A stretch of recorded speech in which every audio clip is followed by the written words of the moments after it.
Hello, welcome. It's Saturday, January the 17th, 2026. Welcome to Have Your Say 247. My name is Rudolph Okonkwo.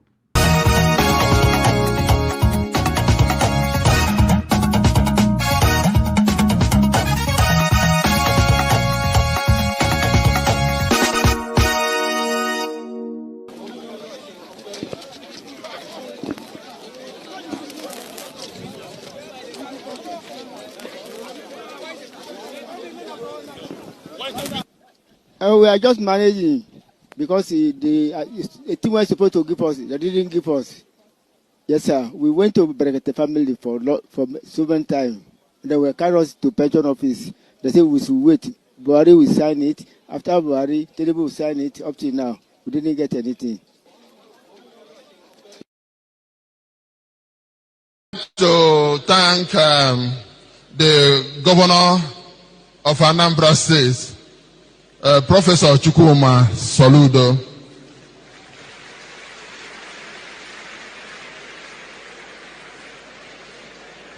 It's not always that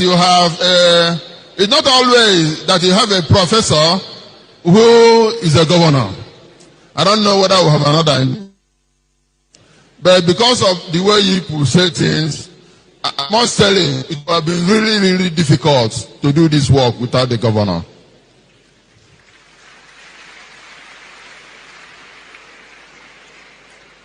He offered, he called, he put on conference call so that the roads will be tidied.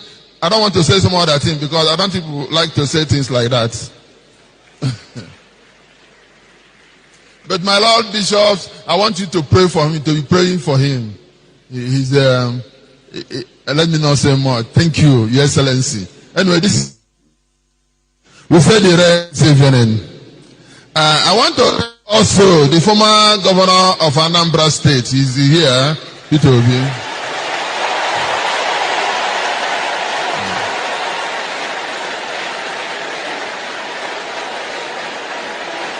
All right.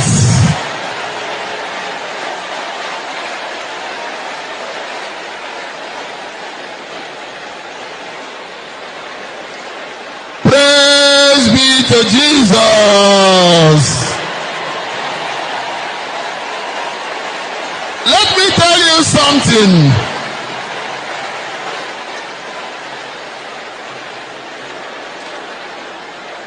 Let me tell you something.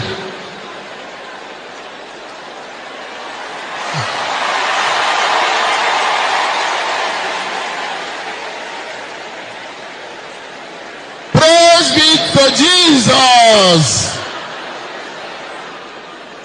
At times, if you clap for the governor, if you clap for Obi, don't forget to clap for me. I was his chaplain for 8 years in the government house.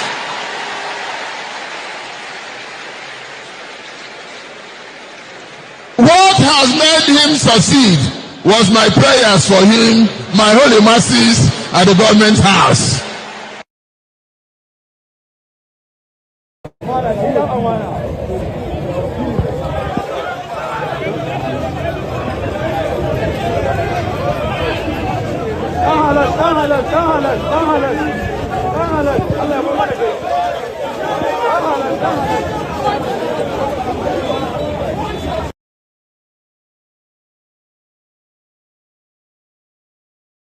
DCB office.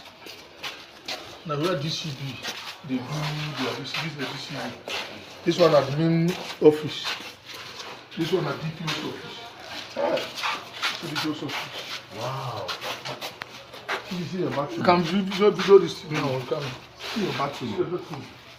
Hey. Try for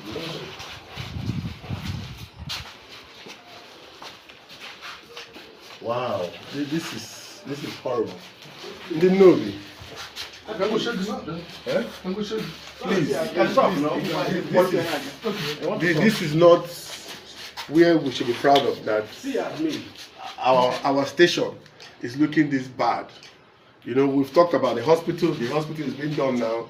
The schools, the local government is fixing the schools now. Empowerment, we're empowering people. Hospital, Ochendo is making sure that our people are going to the hospital now. I think one thing we are missing out is security for our police officers. This is not acceptable, and I want every one of you from everywhere you are in the world to see how you can come to their aid. We have to do it together. So let's go so you can see everyone.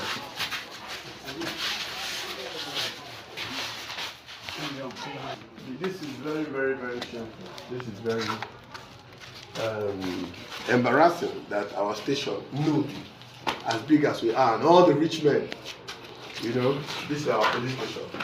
You know, I think, you know, I'll have to sit down with the DPO to see how we can call every rich man. In fact, the new PG, you have a big work already. This is one of your first projects.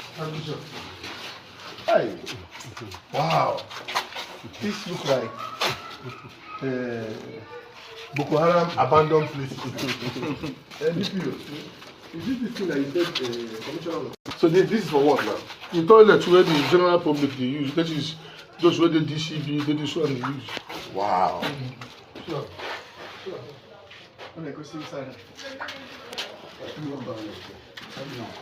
Jesus Christ of Nazareth. Emil, can you check this out? Wow, this is disgusting. Disgusting. You are on ground. Oh, they don't go now.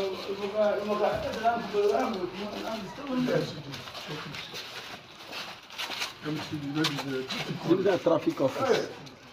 By doing the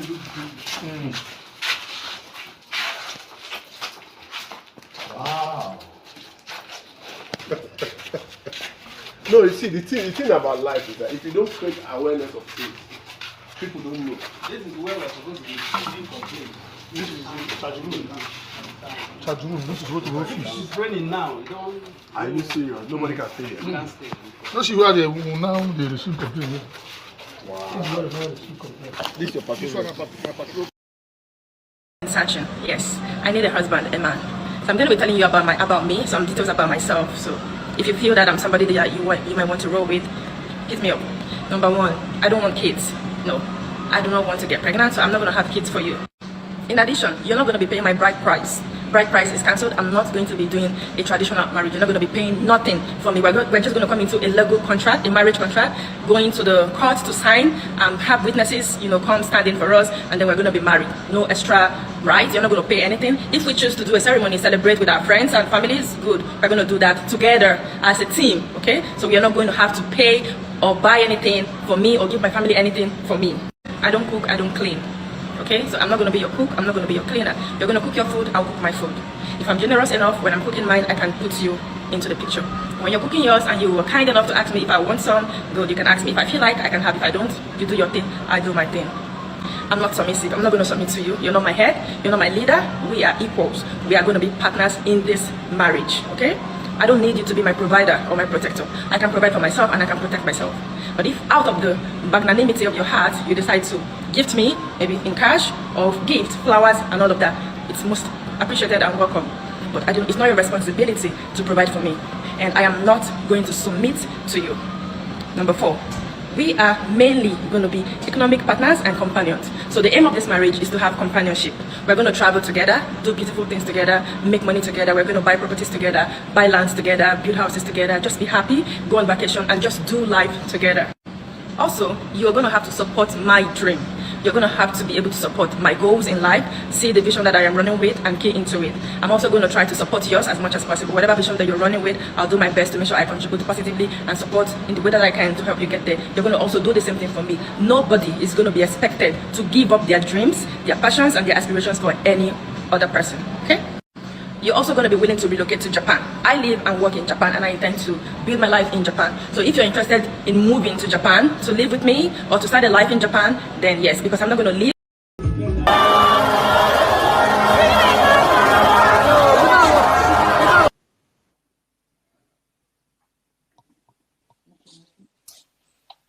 No, this rally make my blood pressure go up.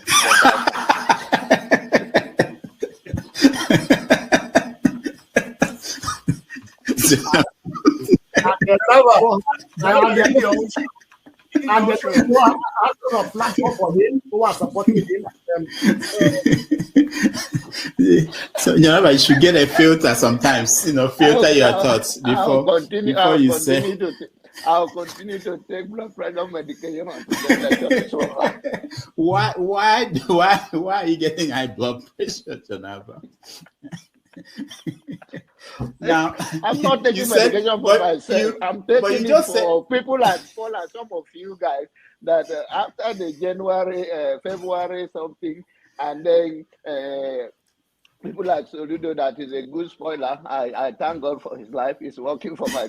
And I am ready to die defending Nigeria in whatever way. When it is God's time for us to go, it is you not took my going time to be to God. You are ready to defend Nigeria. I gave you my time. No, I'm coming. Alex, hold on. You already started. What I'm saying, defending Nigerians is this. I gave him my time and he's using it to defend Nigeria. No, sorry. I'm sorry. I hope that Nigeria wins. I'm never going to wish any president evil so that I can say I told you so. No, I won't wish them evil. I hope. You see, I'm not praying. There's no point. I can't pray for Nigeria to be fine. I only hope that Nigeria wins and Nigerians win. Because if you choose a dodgy doctor who has a dodgy record, who has, all sort of accusations leveled against him, to say this doctor, we think he's done this, or this doctor, this surgeon, yes, he's a senior surgeon, he's the most whatever surgeon, but there are a lot of accusations leveled against him. If you choose him to operate on you, and you tell me to pray for you that it doesn't kill you surgery, what's the point? I can't pray. You might make it, you might not make it. My prayer won't change anything. So I hope Nigeria and Nigerians win during Tinubu's 4 years. Thank you. Thank you. Uncle, right? I have the right to address Showore the way I like. You don't know what Showore did to me.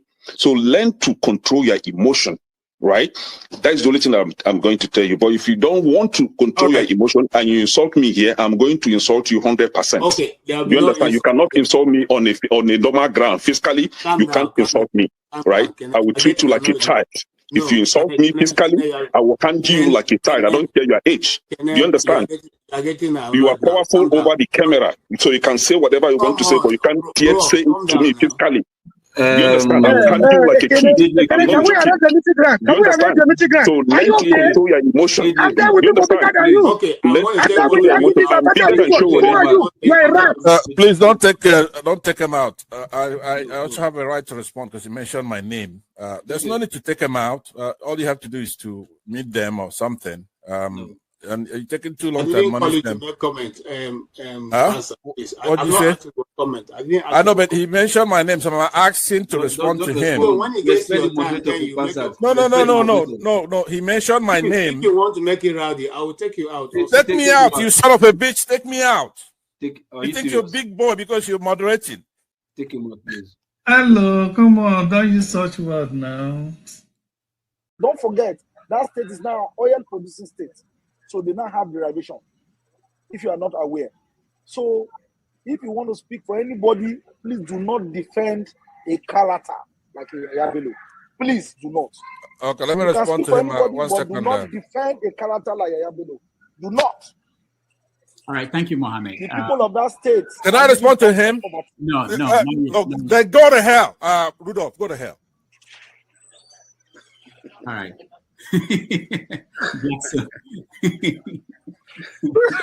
Rudolph, I've never seen this part of him before. Tinubu is a criminal, yes, of course, a categorical grade 1 criminal. The only person more criminal than Tinubu in Nigeria is probably Babangida.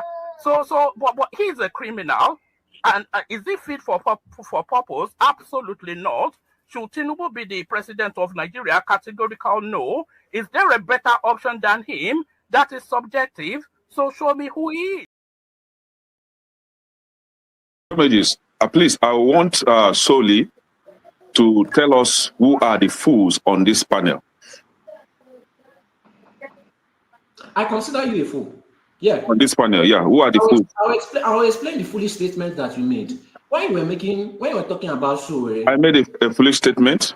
Yes, you did. You must be very stupid if you don't know how to respect your elder. You are very, very stupid. Don't are you crazy? You must be very stupid to use that word on your elders. Am I your mate? You are a very stupid boy. Can you learn how to talk? If you cannot handle it, don't ask me. Can you learn how to talk?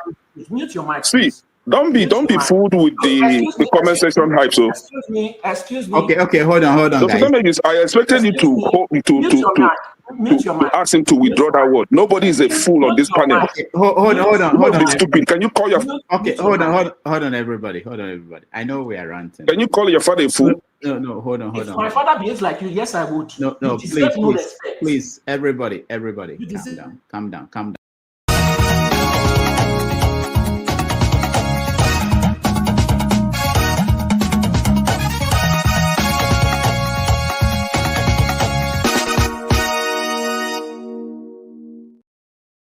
Right. Welcome everybody. Thank you so much for being here today. If only I know how to get this.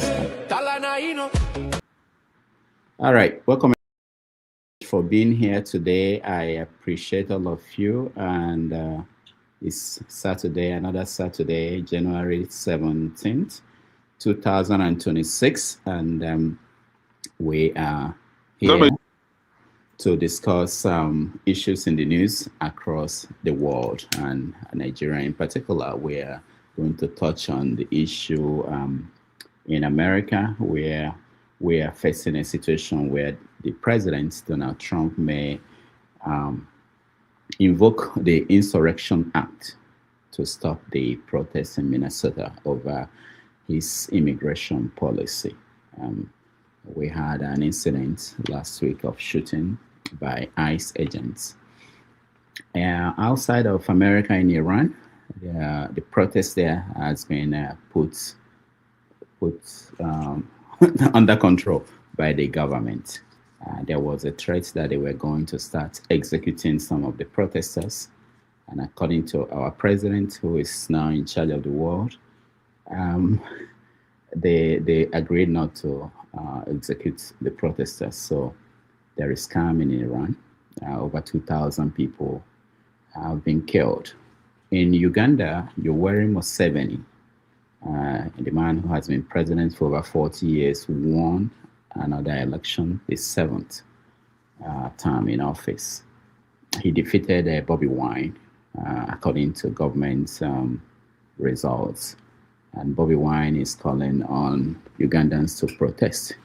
He said that the election was not free and fair, and that it should not stand. So we are going to watch what happens in Uganda in the next few days. Already they've caught the internet. People cannot get feed stories out of Uganda. But we are watching. Bobby Wine has been picked up by the government, and nobody knows where he is. In Nigeria, the president is not yet home. The vice took off to go for inauguration of president of Guinea, one of the Guineas. And nobody's in charge of the country. In Rivers State, the lawmakers there are back into what they do best, which is they are threatening to impeach the governor, Fubara. And with the president and all the key people in Abuja not in office, we don't know what will happen in the next few days. So we're going to talk about that. We're also going to touch on the news, the story that the government of Nigeria is paying a lobbying firm in the US $9 million to help to reshape the perspective here in America that Christians are being killed in Nigeria. $9 million.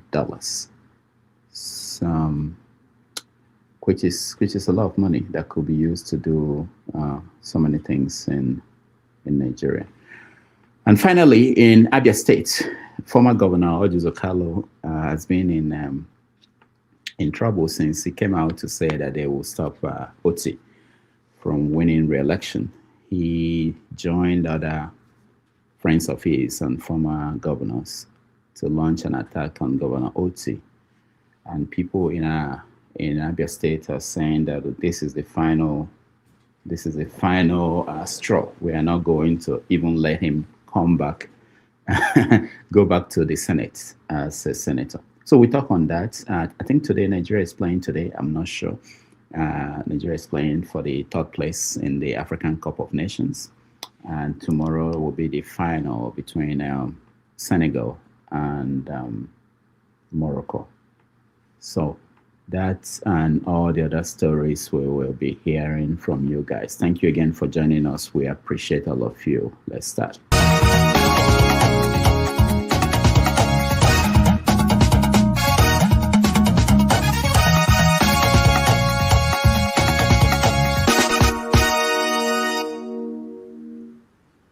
All right.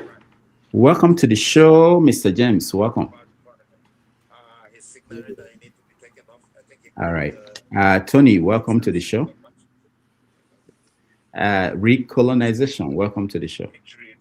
Thank you very much. Somebody is watching the game. Can you mute it a little bit? Not because we can hear it. Sorry, I was carried away. Yeah, that's okay. We can hear it, but just in case they have, sometimes they have these serious copyright issues with the games. All right. So welcome. I just mentioned a few of the stories we are covering today. There was this group that is moving to the register ADC, but that's a very common thing. But let's see. Mr. James, welcome. Any story you are following that I didn't touch on that is important to you? You mentioned all the important things. What really interests me most is they made present to lobby groups in America to launder the image of Nigeria. And, it shows the government is not in control.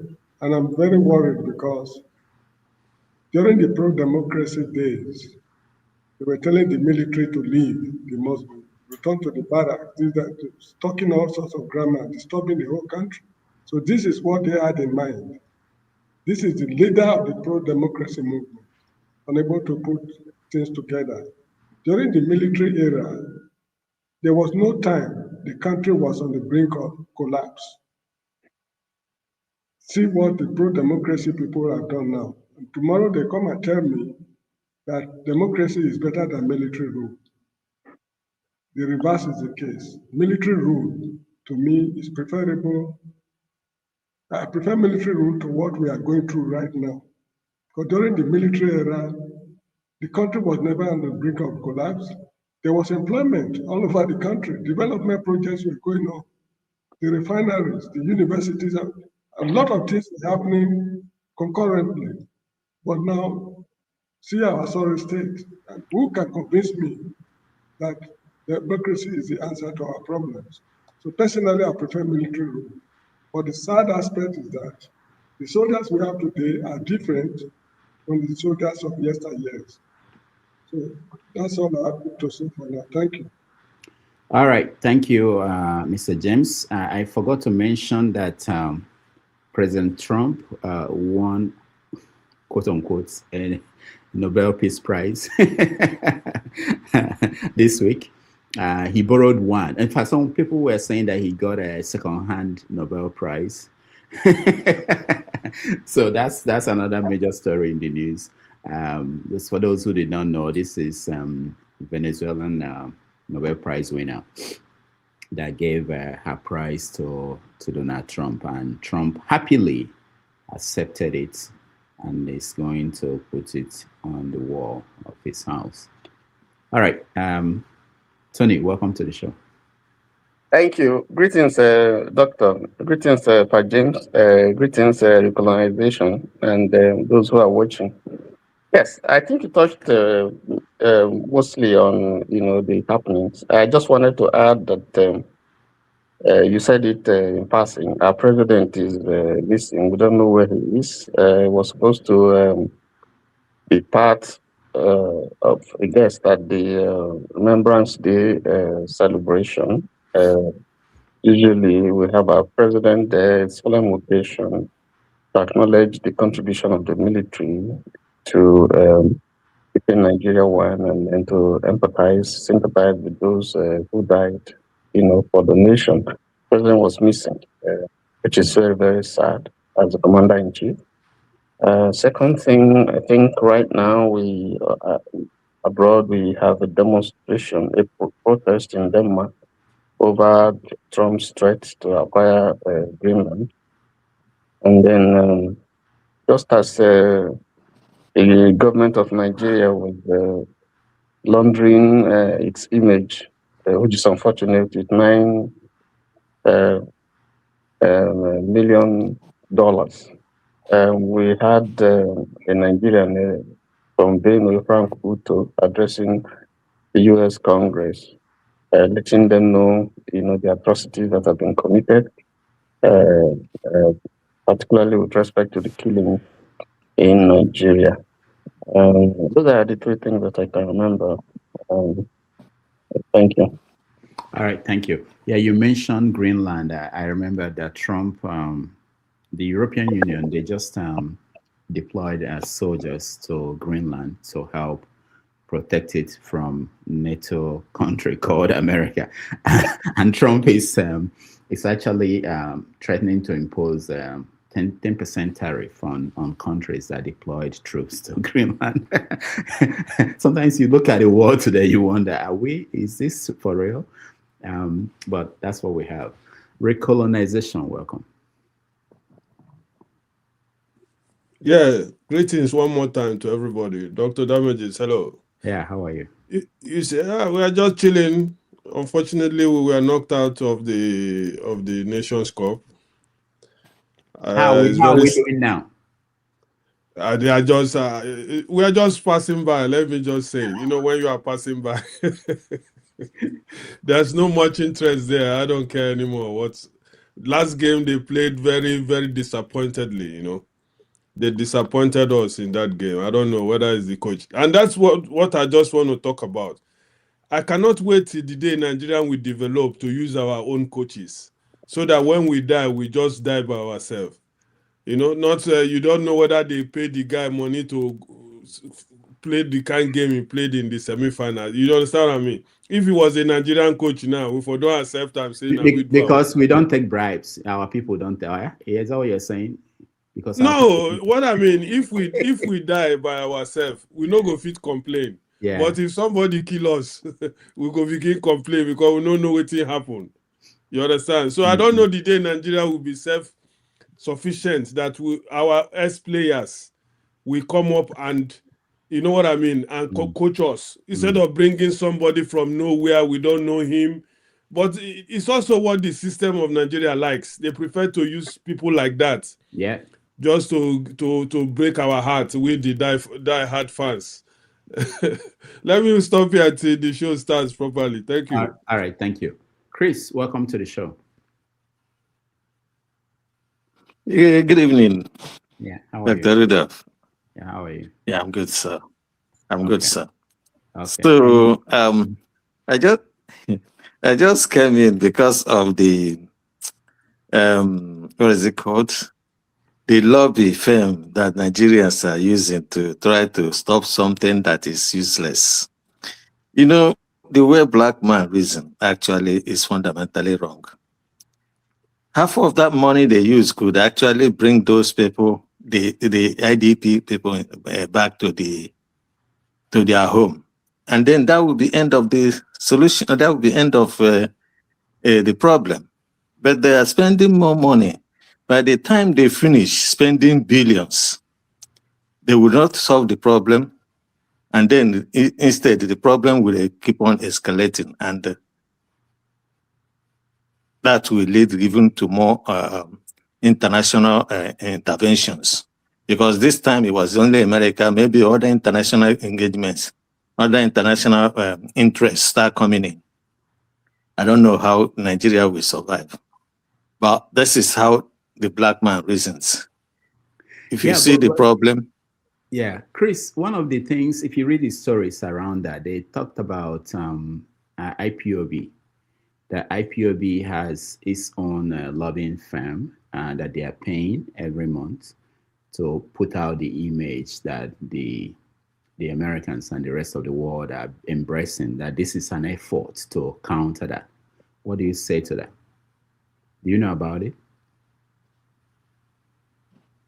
Yes, I know about that. I'm aware of it. Okay. But that is what I'm trying to explain to everybody here. First of all, the issue of IPOB started as a common demand by Nnamdi Kanu on infrastructure development, more inclusion in Nigerian political system. Instead, they started clamping down. Now they have spent billions trying to stop Radio Biafra. Today, Radio Biafra is virtually everywhere in Nigeria. You can tune to Radio Biafra everywhere in Nigeria. And Biafra television is coming up soon, and it will be it's already there. It's just going to go into Nigeria in the future. Chris, your line is bad now. We can't hear you. Yeah, it's muffled. Can you log off and rejoin, or try again? Okay. Can you hear me? Okay. Can you hear me? Okay, go ahead. Okay. What I'm trying to say is this. Okay. The whole thing about Biafra agitation started as demand for infrastructural development and political inclusion. But Nigerian government started clamping down. They spent billions trying to stop Radio Biafra. But Radio Biafra is virtually, you can receive Radio Biafra everywhere in Nigeria today. And even please, what is the channel? How can we connect? I would love to listen to it. What's the frequency? To Radio Biafra. Yes, sir. CK 90. I think it's 95 point something. But I usually download it from. You go and read and download. Go to the app. Actually, it's better you use the app. It's called IPOB Community Radio. Okay, if you go to app stores, you get IPOB Community Radio. You download that app and you will listen to the radio. Okay? But for those in Nigeria, they can listen to it on FM and I use app as well. You can also go and download Radio Gardens, Simple Radio, and then you can find Radio Biafra there. So it's very, very widely received everywhere. It's widely spread everywhere. So what I'm trying to say is simple. The black man can see, a problem, which will take only maybe 1 penny to solve. They will instead start dragging it until it will cause, it will no longer be solvable. Okay, so that is what I'm trying to say. Okay, thank you so much. All right. So let's begin the conversation, and let's start with I think the best thing is to start with Rivers State, where the lawmakers are moving ahead with impeachment of Fubara. As of early this week, there were 4 lawmakers who decided that they were going to support Fubara. I don't know what happened, but they made a U-turn, and again, they are now in support. There were lawsuits taken to the court, one saying that the Chief Justice of the state should not accept to facilitate that impeachment. But the lawmakers are determined to go ahead and impeach Fubara. Let me start with you, Mr. James. What do you know and what do you make of what's going on in Rivers State?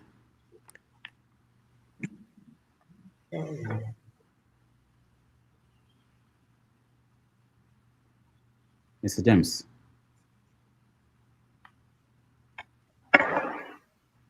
Can you hear me?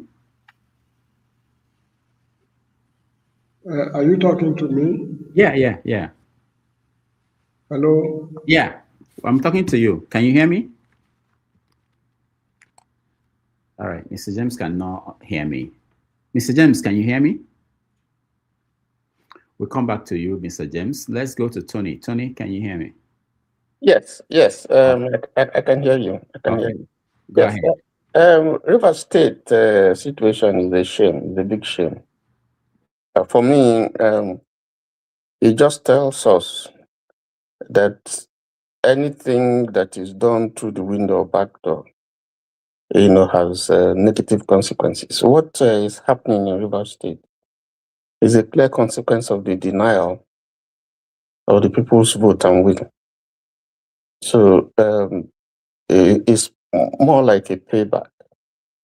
You would also realize that in all these things that we see, if you look at Wike, who is the main actor here, he has at various occasions put a curse on himself that if he ever does anything against against Odili, let it not be well with him. And he had also said that concerning, I think, someone else, I can't remember now. And then he has talked about if he ever embarrasses, leaves PDP or does anything against PDP, let evil happen to him. So in a nutshell, there's power in the tongue, in the spoken word. And so the battle that is going through now, even if you look at his physique and all the money that he has acquired, everything that he has made, you can see physically when you look at him and place his side by side with his age and not making mockery, you would see that that's a man who's going through something that we don't know. He's restive. He's outspoken there. He's out there as if, gallivanting everywhere, pontificating, cursing, threatening, as if he's notorious, as if even we're more visible than the president. He didn't allow anybody to dictate to him when he was governor. But now, like the Igbo adage says, he wouldn't want anybody to dictate to him. And yet, he's doing exactly the same thing that he doesn't want people to do to him. I think that if you look at it more deeply, I would point accusing fingers at the president as the reason why this whole issue, has continued unabated, because he is the main beneficiary of what is happening. And you can see from the way the government has carried on, he has compensated everybody. He has compensated Wike with the position, compensated the consultant who came after Fubara was sent on with an ambassador position. He has compensated the man who gave the election result in the middle, early in the morning, wee hours of the morning, with ambassador position. So he's a clear beneficiary. And they're paying for this injustice that they have seen.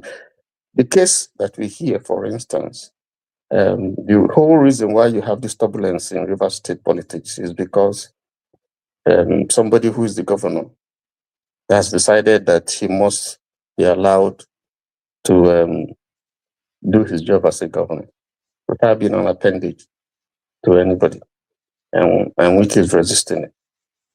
Now, there was a master stroke by his moving to APC. Wike is partyless. He's not in APC. He's not in PDP. So the number one person in the state is the governor. And we can't accept that situation. That's why you have all this problem, of control. Who controls River State and the resources? That's why you have this impeachment moves. So we see the hand of Esau. We know the person who is behind all this. Meanwhile, we understand that a high court, has put the impeachment moves at least in abeyance. We'll see in the coming week what is going to happen when we go from there. But the president holds the ace, to say, Wike, stay, do your job, and leave River State alone. And until that happens, I don't know how this whole thing will pan out. Let me rest it there. All right. Thank you so much, Tony. Let's try again and see if we can hear James. Mr. James, can you hear me? Yes, I can hear you. Okay, good. I'm So sorry, the we internet here is a bit weak. Yeah, that's okay. That is the So cause. Yes, okay. You see, this problem between Fubara and Mr. Wiki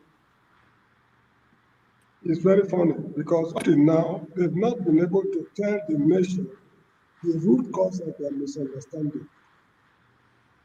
The whole nation has been grappling with the problem because of the importance of River State. But what caused this problem between him and Wiki, nobody can, they are refusing to disclose it. Anyway, it's all part of the monumental rot that is ravaging the entire nation.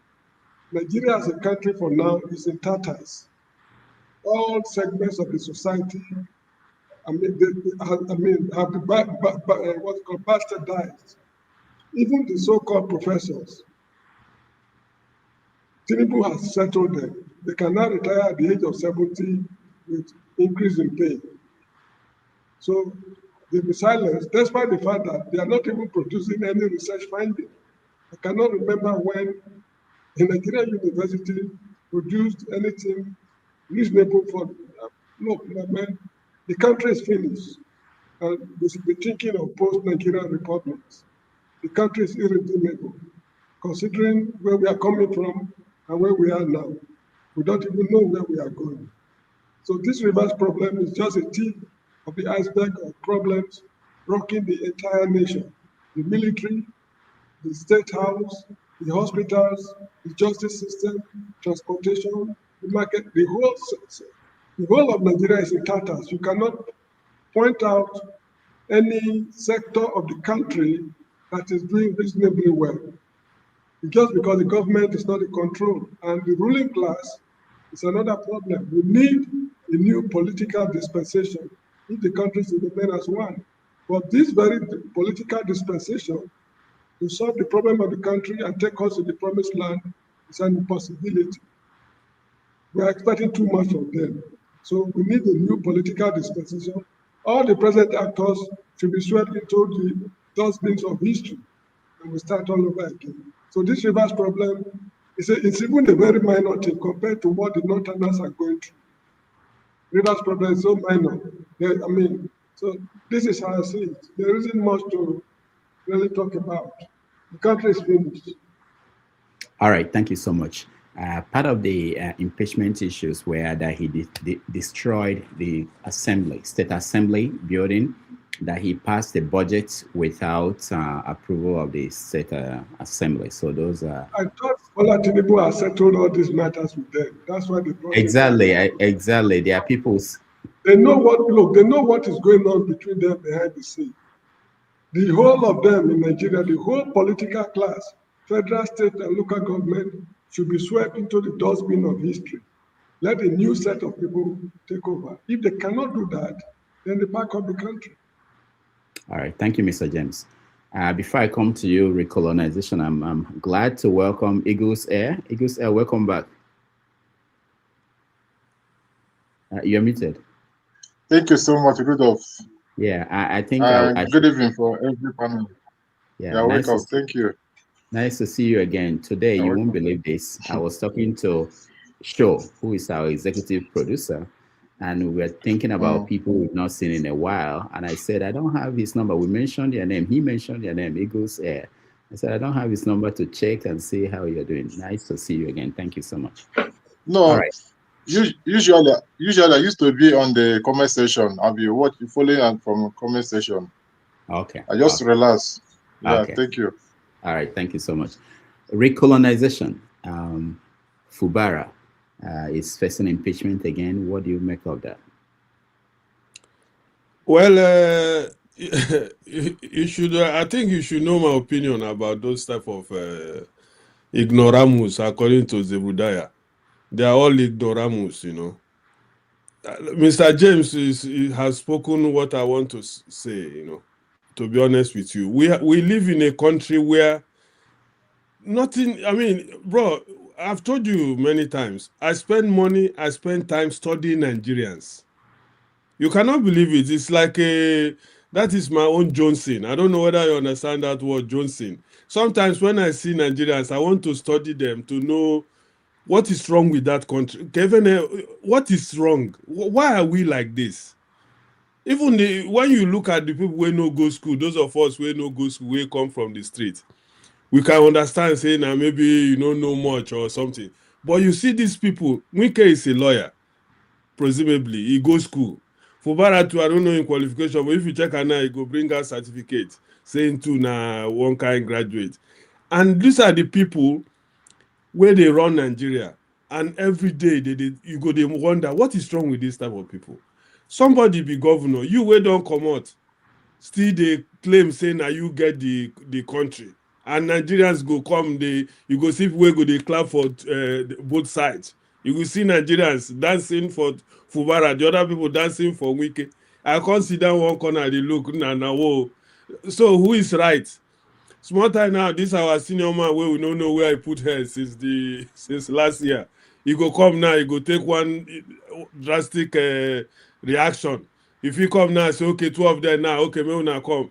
So when you look at Nigeria, you go find out this recolonization why I write there. Make una begin think of that, you know. Not besides just write I'm there. It means a lot. If we know that we can't take care of ourselves, there's nothing wrong if we go fit employ foreign coaches to manage football for us. Why can't we employ foreign people, make them come take over Nigeria at least for 25 years? Then when they put things right, things they right, then that time now, they will come put law. If you fuck up, they hang you. Or if you do this, then do this. We cannot keep just joking with our system in Nigeria. People where we say they go just imagine a whole state, River State, where money full everywhere. They go just put imbeciles. They control the country. We don't even know. Sometimes if you go want to, that is why I watch Nigerian football, because that's the only thing that I know today I can be proud of in that country, Nigeria. So for me, what they are doing there, to be honest with you, I don't know what to say. It's just kind of comic, you know what I mean? We just say, okay, now this one they talk today. With every radio station talk about them. You know, there's no, okay, now they want to impeach him. They know why impeach him before. Maybe they don't remove him before. They can't bring him again within say case don't end.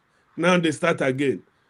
So I throw the question back to you, Dr. Rudolph. For me, I don't know what to say about those two guys, man. It's just like...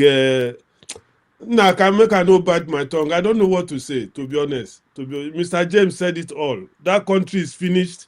All we need to do is either make we find people to help us again through colonization, or we do that revolution where we first they tell una well, una no one agree. Thank you. Thank you so much, recolonization. Let me just tell you that Fubara has a lot of degrees. He's an accountant, has a master's degree in business administration of finance and MBA from University of Port Harcourt. So he's okay. That is where Zebuda will tell you, Ayua.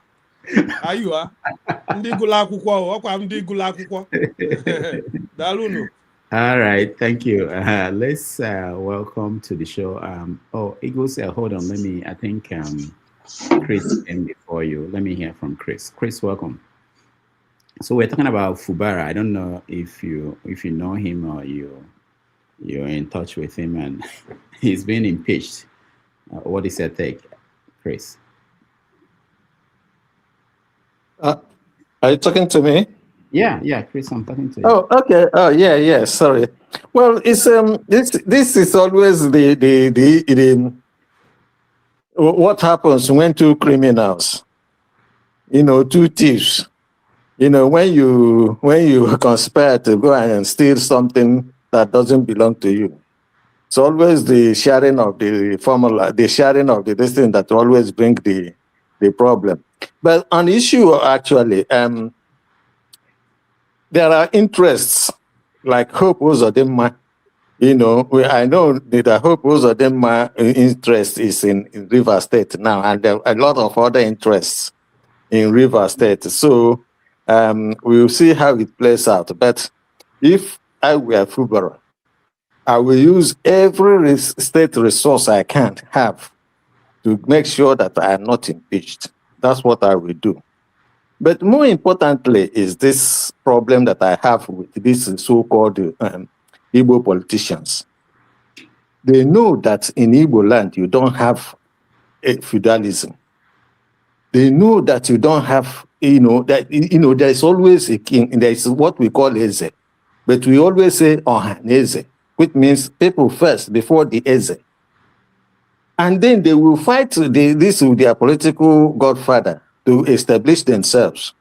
And then they think that somebody else they will make their god's son will not fight them to establish themselves. Oh,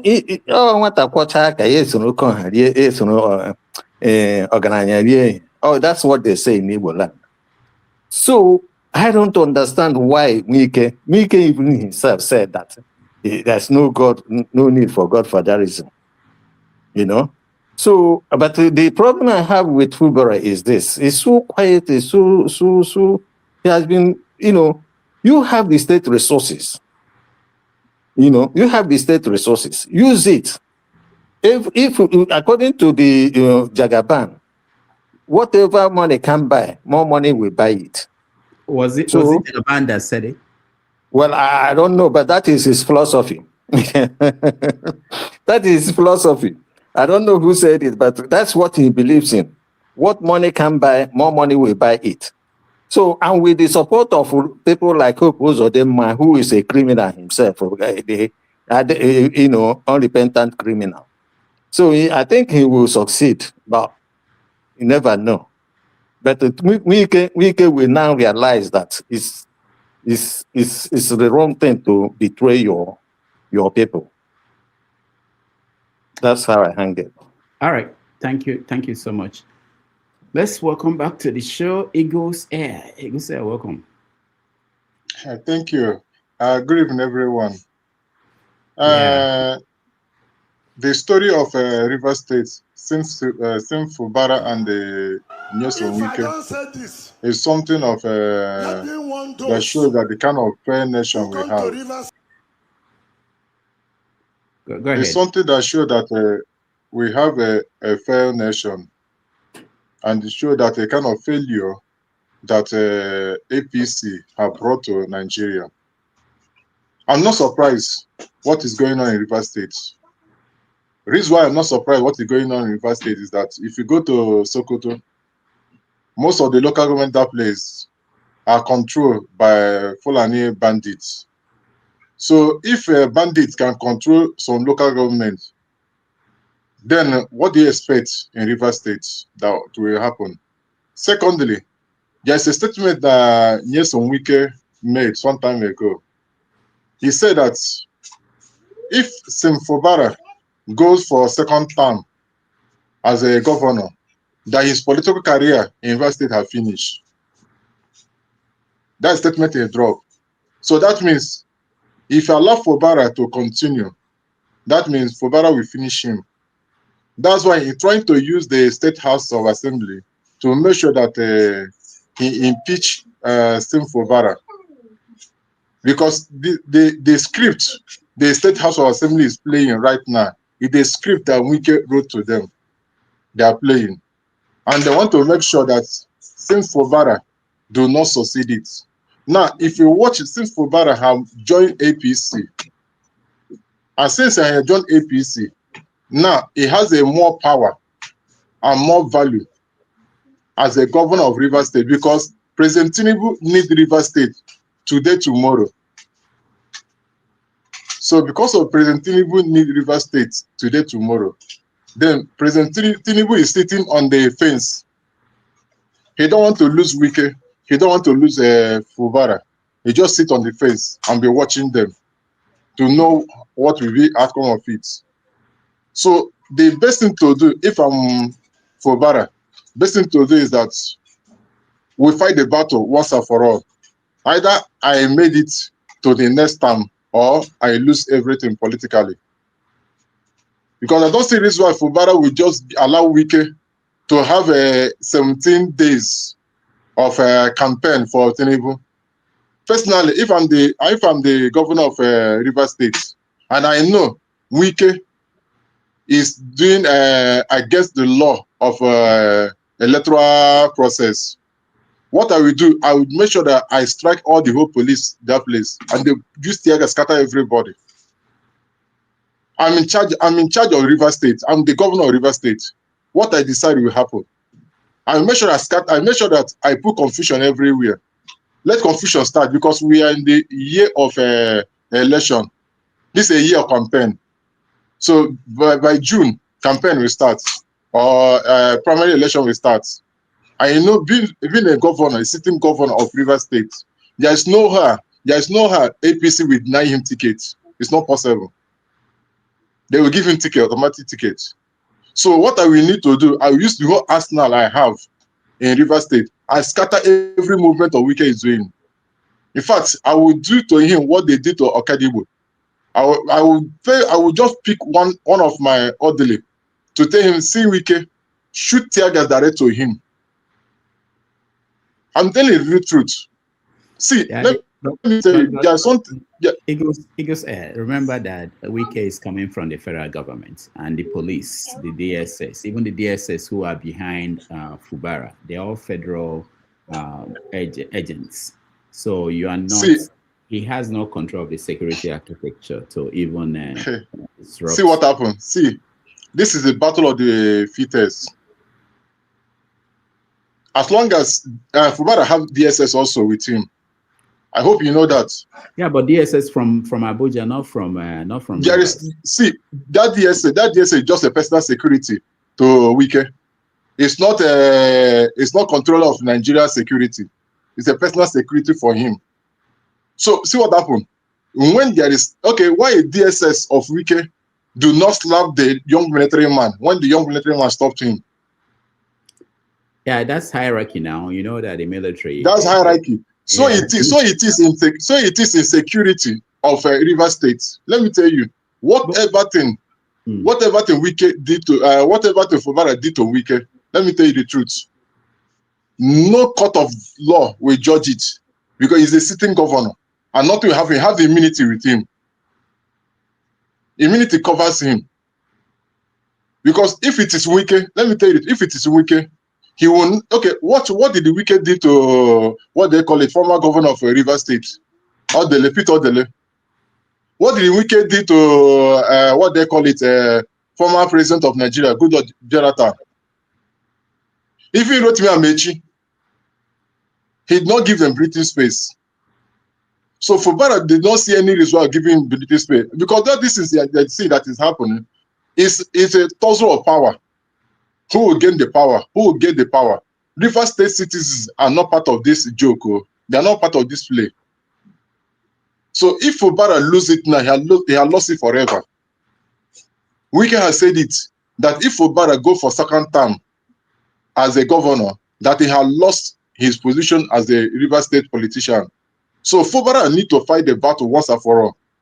Let me tell you the truth. House of Assembly, the thing will not hold.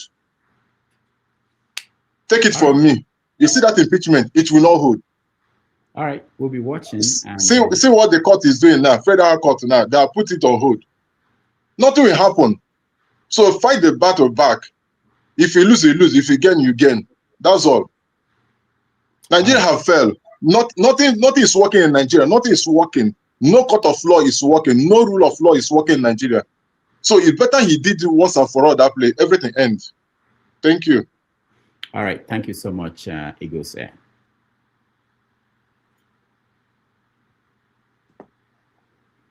Do not be God, oh. I don't like for you.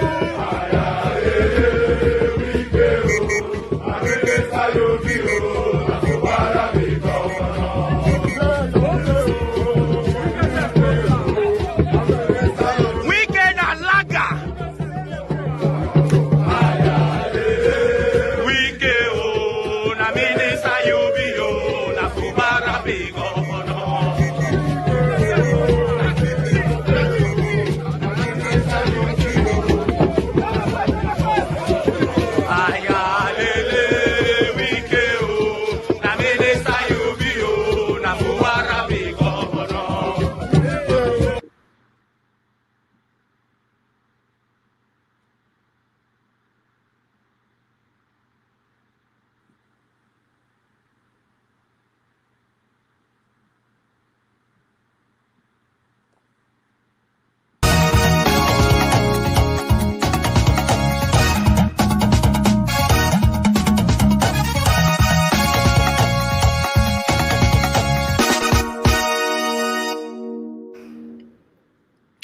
right, welcome back, everybody. Thank you so much for joining us. If you are just joining us now, you are welcome to Have Your Say 247 for Saturday, January the 17th, 2026.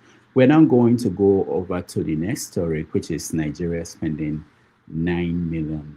Doctor, please, if you give me a second to just make one comment before we shift, please. Okay, go ahead. Just look at what you just showed us now. Nigerians drumming, talking about two men, two criminals. When you see this type of thing now, just imagine, you know what I mean? What type of people are we? Onyemela Nyifa. All right, thank you so much. One day we will go beyond the headlines, because this question you asked, who are we? What kind of people are we? I think the answer is in a kind of disconnection. When you go to Nigeria and you are with those people, they don't seem to see things the way we see it, especially all of us. I think most people here are abroad. The way they measure things, they've resigned to fate. It's either you belong to this side or you belong to the other side. If you're on the wrong side, you see that your fortune will diminish. If you're on the right side, then you'll be part of the people who are making decisions. They don't have a lot of options like we do. Most of them are either facing survival mode, and that's what you're seeing. Rudolph, yeah. I think I have an idea why Wike is standing so tall, because all of them have skeletons in their cupboard. You know, Amaechi can't talk to him. He will open Amaechi's book. Even the Peter Odili, he told us some story about him. So all of them that are supposed to stand tall and tell him, guy, calm down, they all have stuff going on with them. So it's difficult to talk of morality here, to talk of insanity, because they've all robbed the system. What about him? Yeah, because it's his turn now, because the minister, he has resources that he has placed in positions, he placed people there, he's ruling them. That means it's like he's in charge for now until he phases out. When Amaechi was in charge, of course, he couldn't cough. So because these big boys that are gone before him cannot talk him down because of whatever they had, the stolen wealth has been ongoing for a long time. That's the reason why he stands tall and nobody can challenge him and bring him down until River State people are ready to stand and say this is a no-no, and that will end the case. That's what I think. So you are saying that even the president cannot control him? I don't know what he's doing in Lagos. Has he not been the person appointed governor, appointed whatever in Lagos since his tenure? He cannot tell him, your boy, stop. You tell your guys, don't know what you are doing in Lagos to guy. Are you not the one that appoint governor? So it's a systemic rot. It's bad. I hear you. I hear you. So you think that if Tinubu should say, I'm going to fire you now because of all the disruptions you are causing in that state? He will start talking. He will open his mouth and go 360 degrees turn around against him. He knows now. He will open his books and tell him how they share money, how they do everything. He will open his book. Baba will want him to win a second term before he will deal with him. That I know. He's going to manage him till 2027. That is very sure. I'm not sure he's going to get rid of him at this critical time. That's what I think is feasible to do at the time being. But getting rid of him now will make so much stories. Wike will lose guard unless he just use EFCC to calm him down. And that will just make him stop talking. Otherwise, it's going to be a different episode. All right. Thank you so much for that, your contribution. Let's move on to the next topic, which is something that we've mentioned in passing here, that the Nigerian government is spending $9 million to lobby the U.S. Government establishments to change the perception, the image of Nigeria as a country that oppresses Christians. That story has been in several news. Nobody's contesting that it's happening. They mentioned that the reason they are doing this is that they discovered that the image of Nigeria was damaged by IPOB, who lobbied the government in Washington for years. to create that impression that they believe it's not true. All right, let me hear from you guys, know what you think about the government position, Nigerian government position, and if you agree, disagree, and if that is a good use of our resources. Let me start with you. Let me go back to Mr. James. Can you hear me, please? Yes. Yeah, you see, it shows that the government hasn't got the capability to engage the U.S. government diplomatically. I was listening to somebody, I think on the Rice News, I can't remember his name. He was making a very valid point. People like Bolaji Akiyemi, people like Bolaji Akiyemi, we still have a few of them remaining in the country who have got the clout to engage the U.S. government on this very issue. But they are unable to approach them, maybe for political reasons, I don't know. The present crop of people surrounding Bola Tinubu's government, intellectually, they are not up to the mark. A testimony is how they handled the Niger affair when the coup was declared in Niger. They said we are invading Niger. They acted on impulse. Nigeria took unilateral decisions even without consulting ECOWAS, like cutting electricity and things like that. And how did we end up? Diplomats don't act like that. You get the point I'm making? So this is the problem the country is facing at the moment. Intellectually, Nigeria is finished. The quality of professors we have, there's nothing to write them about them. I'll not say this thing on this platform. When Hussein Rufai engaged these guys, professors, university professors, on issues, he normally flaws them, put it to them categorically. They are unable to withstand him. So even at the Institute of International Affairs or whatever it's called, the universities and other institutions, they don't have the mental capability to reason critically up to that level to engage the present U.S. administration. Unlike what it used to be during the military era, people like Shaya what's his name? Joseph Gaba. Can you hear me, please? Yeah, we can hear you. Can you hear me, please? Yeah, we can hear you. Good. People like Professor Ishaya Aundu, Ibrahim Gambari, Joseph Gaba, they were able to withstand the U.S. formidable forces when it comes to South African, Angola, Zimbabwe, Mozambique affairs. And they got what they wanted. These are even khaki boys, military boys. Now here you have so-called intellectuals who cannot engage the U.S. government. They are resorting to dignified bribery to talk to the U.S. government. So where do we stand? I still maintain my previous conclusion that the country is finished. We either get a new political class, a new ruling class to manage the affairs of the country, or we pack up the country, because these guys are taking us nowhere. This is how I see it. Where are we going to get the new? There isn't much to talk about as far as this matter is concerned. Intellectually, the country. Mr. James, where are we going to get the new class? You are there in the Gambia. Sorry, yes. Where are we going to get the new class? Repeat it again, please. I said, where are we going to get the new class? What were you saying? What were you saying? Where are we going to get a new class of leaders? When you are in the Gambia, you are not going back home to run things, and recolonization is all the way in Europe, not going back home. So who will rule? Who will go there and fix it?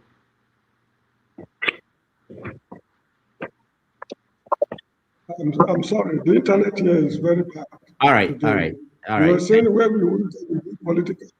Yeah, where are we going to get the new leaders, the new class you are looking for? If we cannot find the new leader, if we cannot find the new leaders, we pack up the country. Bosnia and Herzegovina, what's it called? Romania, Yugoslavia, yeah, Czechoslovakia. the Ottoman Empire, Pakistan, India. I mean, it is not a new thing for a country to collapse than for people to be suffering. Even Ethiopia, Eritrea break away from Ethiopia. I'm not in the country for reasons which I've explained to you on this platform. I don't have the time to go into that narrative now. Yeah, I You understand. get the point I'm making. I hope you are hearing me. The internet Yeah, here is very bad. yeah, we So can hear. this We is the can hear issue. you. If the country can, if things are falling apart and the center cannot hold, then we pack up the country. People right. are just suffering for nothing. You get the point? Look, it's like unlike the Biafran Civil War. The Igbos suffered severely. They knew what they were suffering for. They had a goal in mind, although they could not achieve it. But in this very case, people are suffering. They don't even know why they are suffering. They have no goal in mind, nothing to achieve from this monumental suffering. Because what we are going through now is almost equivalent to what the Igbos went through during the Nigerian Civil War. I was a little boy there. So this is how I see it. All right. There's no need for going to lobby group to get, I mean, it means you are unable to put your country in order. Look at it. The issue is this. There's a class of people in the country who are untouchable. These are the people creating the security problem we have in Nigeria today. If Sheikh Gumi can say that somebody phoned him from the inner caucus that is on the elimination list, up till now, the security agents have not been able to call him to order. Tell us who revealed this information. They've not Well, been we able don't to win bring this bronze, man to so order. Okay, so thank you, James. First of all, that story about Gumi, it was that is better news. Although I'm not game son, that is better news. Okay, thank you, James. That story about Gumi is not true. It was an old video. No, it's true. It's true. No, excuse me. They showed the no. Why is it not true? It was an old video. It was an old video, not recently. But they brought it and they put it in the context of today. That wasn't true. But thank you so much, Mr. James. So recolonization, we won. What is the score? How did it end? they ended on penalty shooters, so we won. We lost only one, and they lost two. Okay, all right. So that's good. I hope people are happy. Nigeria defeated. What country did we play again? Egypt. Egypt. Nigeria well, defeated. but football fans, we are not happy. We're supposed to. Last time we won silver. This time we won bronze. We should have won gold this time. But anyway, it's what it's all about. Nigeria, shame. Let me just call it shameless country. If we win Nigerians, because we shame ourselves. Don't be lie. In all departments. Please, I want to sign out. All right. Yeah, my internet is very bad. I can hardly hear you. All right. Thank you, Mr. James. Yeah, good thanks. All right. So let's go to Tony. Tony, we are talking about the Nigeria's decision to pay a lobbying company in the US $9 million to try to change the perception here about Christian genocide in Nigeria. What do you make of that? Well, I don't know who are the people who gave the government that idea to put out that kind of amount of money to launder its image. It is not an offense for the country to launder its image, but there's an animal that Igbo will call Mbi. You ever call it to. It smells, it stinks. So even if you use the perfume to perfume it, after a while the perfume, the aroma will fade off and the stench will still be there. The fact is very, very clear. They have embassies here, they have people here, they have internet, they have all kinds of things. They know what your image is. They know it stinks. So you can't, it's like cosmetic, someone puts some cosmetic on his or her face. By the time it sweats, you see the ugliness of, you see the real face, the way it is, and its ugliness. So, but it shows failure of governance because it's using the wrong medicament to as a panacea for a very serious ailment. The issues here are very, very clear. The government has tried, for engagement at a high level with the executive in the US. Each time it's been rebuffed. So there hasn't been any constructive engagement at that level with Trump. And there's a reason for that. And that's why that's what the government is supposed to be looking at. Now, we have had issues. We had the tariff thing, which affected Nigeria and some other countries. Some countries tried to engage America and see how they can reduce the effect, how they can come to some understanding. We had the issue. We had the the CPC issue. We have visa issues. We have immigration issues. We have the strike. We have the assault by Burkina Faso. We have China, taking up, invading, a lot of our sites and illegally extracting, solid minerals unrestrained. We have insurgency ravaging a good part of the country. People mounting flags, collecting taxes, actually open a lot of ungoverned spaces, and all kinds of non-state actors doing what they do in impunity everywhere. We have Nigeria not involved in crucial international discussions where African states are invited.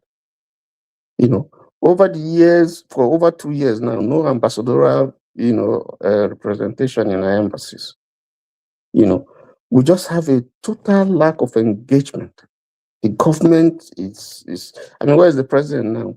Issues that concern Nigeria, where you're supposed to see him, as standing as the president and, trying to articulate a position, trying to get Nigerians to know what is happening and to inform them and so on. You don't find, currently, you don't see the president, you don't see the vice president, so who you don't even know who is in control. So when those type of things happen, nobody's going to take you seriously. So the money that they're paying, look at it, $9 million. If you calculate that at 1,450, that is over 13 billion naira. That will solve a lot of problems, particularly for people who are displaced. And I can tell you that out of that money, maybe half of it will really be spent in addressing whatever it is that they want to, and the other one will go into someone's pocket. You don't have ambassadors to do this job for you. Look at the caliber of people that have been nominated, some of them, to represent us, as ambassadors. Do they have the competence? Do they have the experience to be able to articulate things that concern Nigeria and to articulate a position, of the government that is reasonable? Nothing. So when you look at all these things, you will see that the signs are just there, ominous, as we stand, as we look. There's something that is about to happen. That's why the president can leave the country and nobody knows where he is. Who knows what's happening to him? And nobody will tell you. Even though we pay him, we pay his salary, we pay his allowances, we pay the parking fees, the people who have gone with him, we pay all those things, we pay all those money from taxpayers' money. And the man is nowhere. The man is not, he can't be seen. And, we just pretend and as if things are normal. Foreigners riding, rough shots over us, whether it's France, whether it's America, China, whether it's, sponsors of insurgency and so on and so forth. So it all boils down to the fact that this country, if it hasn't failed, is failing. And we are gradually reaching a critical point where we now will have to look for private people to now come and begin to tell the US government that we are not what they think that they are. Meanwhile, while we were doing that, Frank Uto was in the UN. I was with the US Congress, trying to counter the same thing that government is paying money for. You had other groups. You have congressmen. You have Riley Moore. You have ex-mayor Arnold, who have been here, and they are there. Are you going to tell them? What are you going to tell them about America? when they have, I mean about Nigeria, when they have been here and they have seen things for themselves, and they hear and they see videos, and they hear people tell them that what the government is saying is a lie. I think that's the problem of Nigeria, where you have the truth. So long as the government has failed or is failing to tell the Nigerians the truth, to tell itself the truth, then so long will these problems continue in Nigeria. I think I'm seeing that if care is not taken, even though Trump's hands appear to be tied because he's all over the world with all kinds of issues, what I see is ominous. It's probably another Venezuelan example here coming. And the president is running helter-skelter. If he's not going to Paul Kagame to help him beg the president of America to tamper justice with mercy, he's laundering money.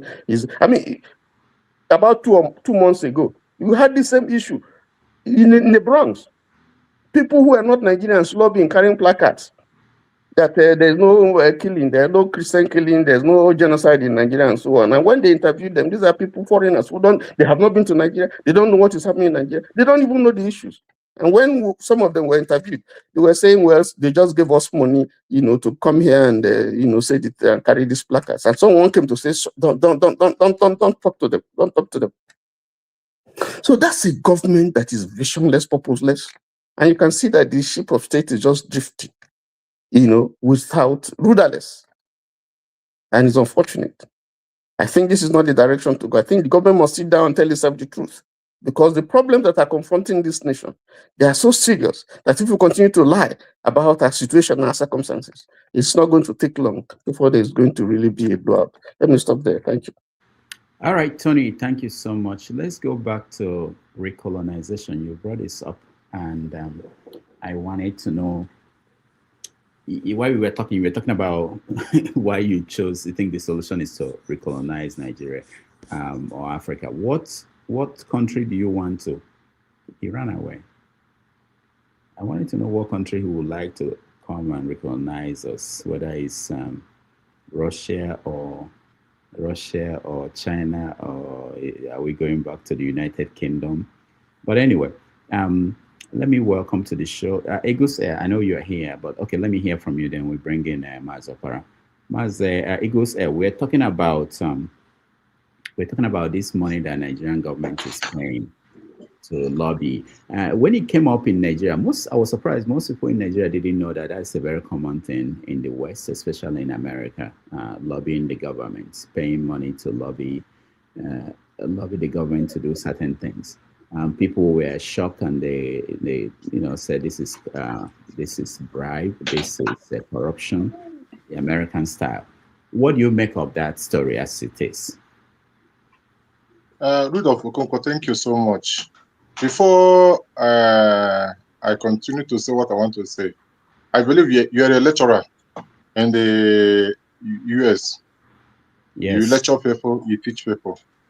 Now, as a lecturer, when you have a student that lobby money or pay money to get the certificate, what do you expect in terms of defending the certificate? What the student will do? He will lobby money again. He spend money to defend it because he don't know, that student don't know the reason or the purpose of that certificate that he or she received. That's exactly the thing that is happening in Nigeria. This lobby of a thing did not start today.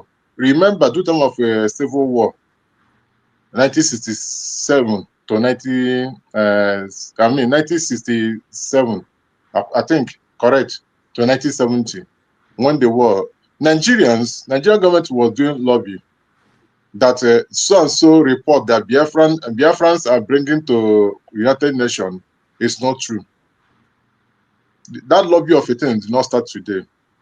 Now, for federal government of Nigeria to go and lobby that said that there is no genocide in Nigeria, what we expect that federal government Nigeria will do? It's not a new thing to me. It's not a surprise thing to me, because people that in the position from president to the local government, how did they get there? They got there through lobbying, and they compensate people that brought them there. Person like Yakubu. Now they compensated him by making him part of ambassador because he had did well to bring them there. So if you watch how Nigeria government is running now, you find out that people that is there don't know the reason why they are there.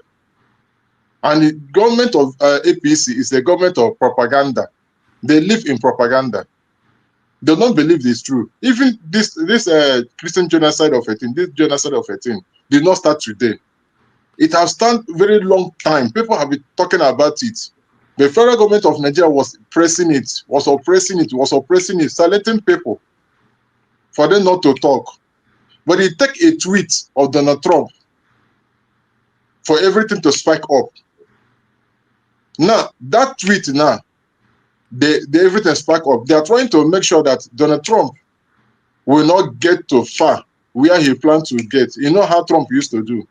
When Trump remember you, he remember everything about you. That's how he used to do. When Trump remember Venezuela, he remember how the man was a taxi driver before he got there. And he started dealing with him. If Trump remember President Tinubu, he remember the case he had with other case he has in the US. Mind you, it's not alleged. I'm just saying the truth. If Trump opened the file of Tinubu will have the same allegation that Trump will lay on the Maduro, the president of Venezuela. If you watch the allegation they lay on him, Tinubu do not escape 4 of them. He has a case of it. So what do you expect? They'll go for lobby. And moreover, as it Tony or what said that they don't know where the lobby is coming from.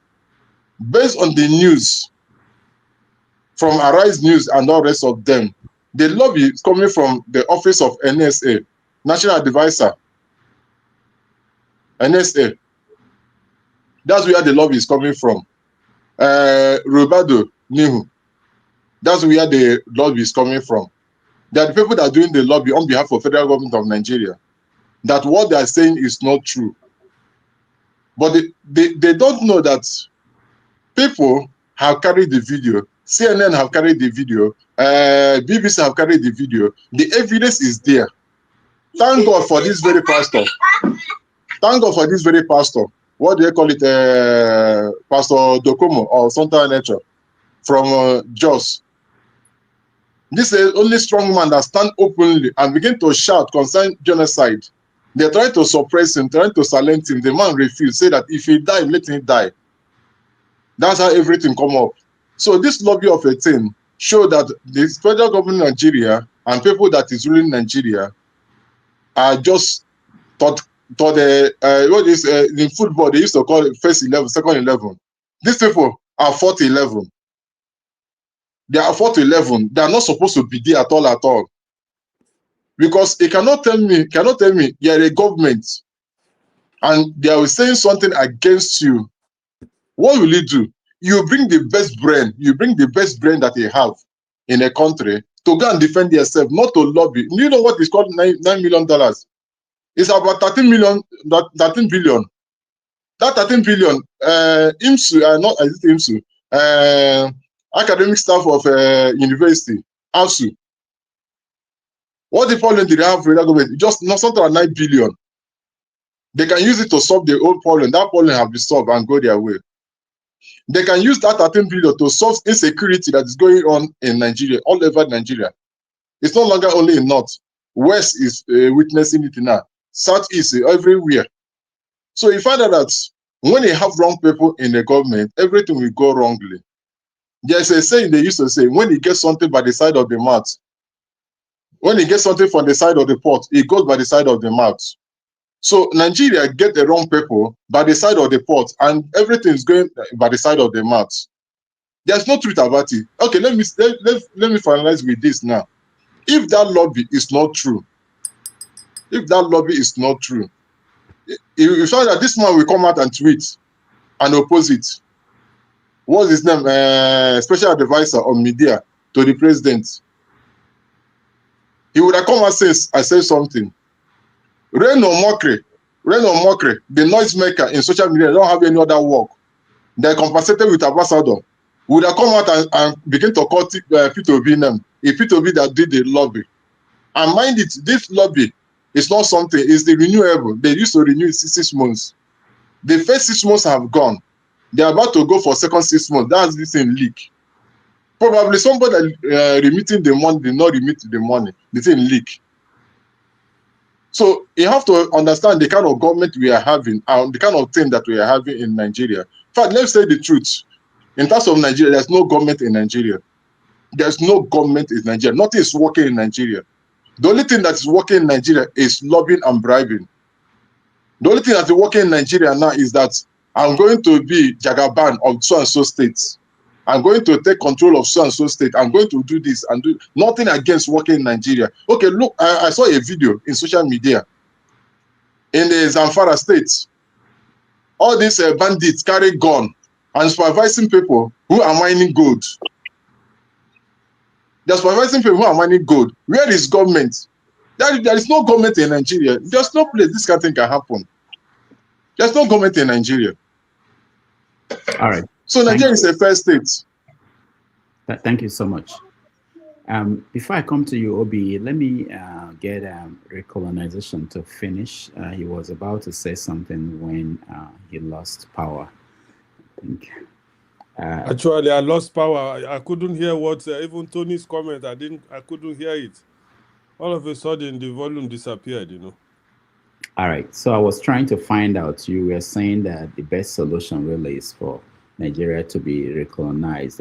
I wanted to know who, what country. Is it Russia, India? Is it Eagles Air that will lead the Indians to come and take over Nigeria? Who are you? No, for me, we should. Let me tell you the two countries that can help Nigeria. First of all, we want Mr. Trump to come and solve Nigeria's problem because he is the one showing interest. I know many people will say, what's this guy talking about? He's the one showing interest.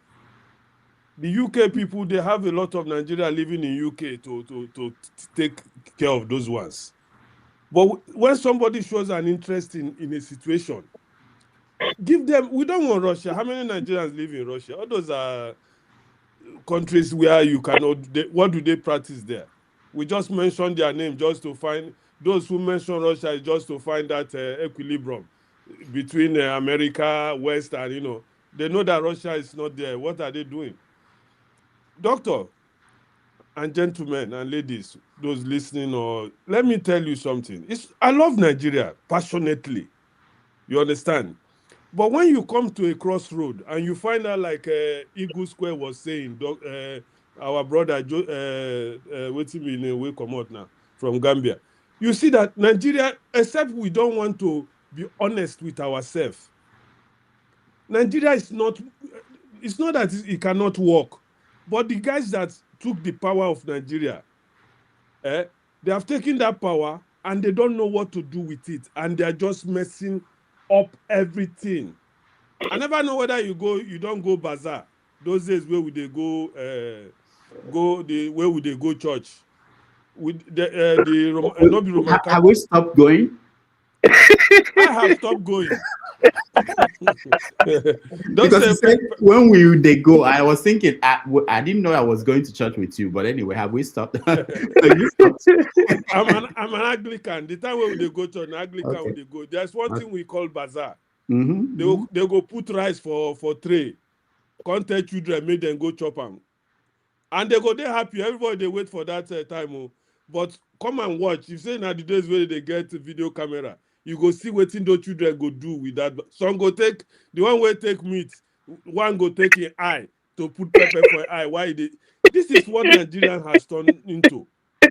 Nigeria, we look at it. Why it hurts me is that you will see some people where go come for platform, they tell you, say, make them leave Nigeria, make we solve our problem. You understand me? Because they are ashamed of bringing somebody to help us. So they want us to solve it ourselves. And they know that it can never be done. So now we have left this Jagaban. Imagine person Jagaban. Look at that name. Now he be president of Nigeria. Just imagine that kind. You know, see better guy name to carry. Jagaban. That one alone have told you that we have everything at Jaga. Jaga. But when we look at it from my own angle, I don't think it is. It affects This thing affects my personality, my health, because sometimes I go answer myself, but this no be joke. Oh. Now Nigeria, they go down like this. So look at the kind of song where they sing for two idiots. You are a minister. Now Fubara be government. We go just listen and all of us go laugh, or we go just pretend like say, what is this guys doing? Nigeria needs, whether we like it or not, we need somebody to help that country. It's not running away from it. I then watch every day waiting to happen for America. Canada, guys will run to Canada, run to America, thinking that they're escaping. When they reach there, some are regretting. Because not be waiting they see. Those of us where they're gone, things are not going well. People just they manage. I went to England, I think last year, just for holiday. One guy at Germany, he comes to make I come, carry me go house. Doctor, this one no be lie. You see men where they are beled, where they are like 6 months pregnant. You know those type of men where they take care of themselves. There were about 5 of them sharing one room. Some sit down for grand. Some when they are talking, you go no say this. One say was working in one bank before they tell and say now London. Instead of sell everything where you get, run come London. You don't even get place to sleep. There were 5 of them. And we think it's a joke. It is not a joke. When I say recolonization, it's because we say revolution. No, una no agree die. People no agree follow and say, well, say, okay, even I no one die. Let us invite somebody to help us.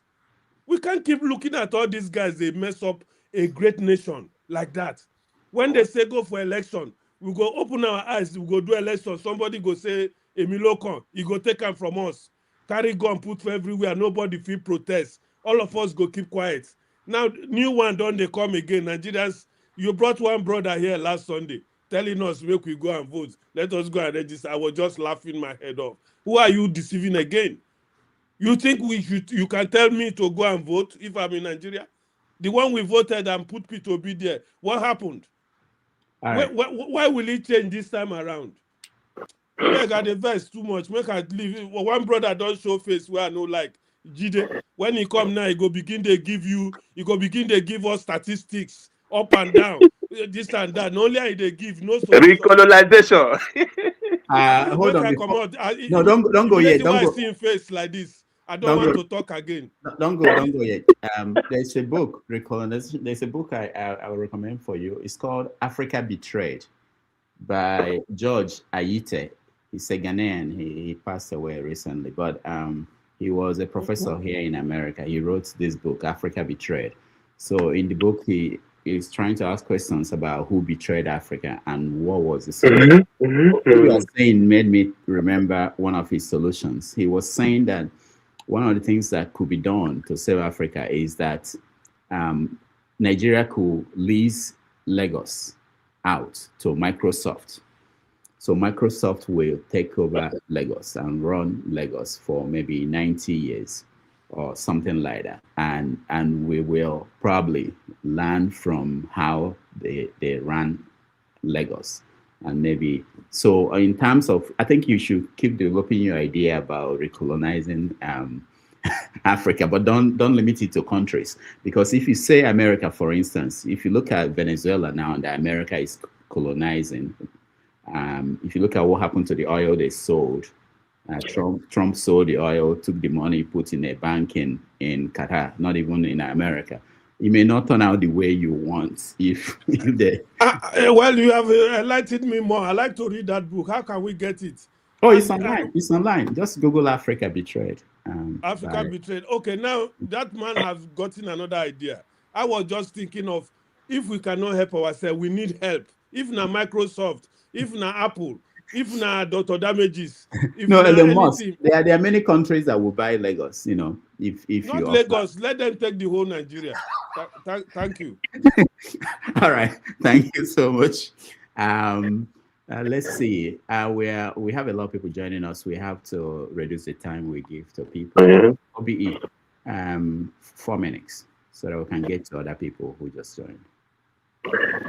Yeah, Dr. Damages, thank you for the book. I've started looking at what happened to the kisses and everything. Started reading it. Okay. Yeah, thank you so much. It was well delivered, Thank you. Nigeria, 13 billion lobbying is a thing of shame. Anyway, we are very good. We are expertise in copying and trying to replicate what we seems to observe happening around the world. I think like what colonization was saying, do we think that China people they didn't like their citizens, or they were bent to put some rules in place for the correction to be made before they transpose into the successes they are celebrating today?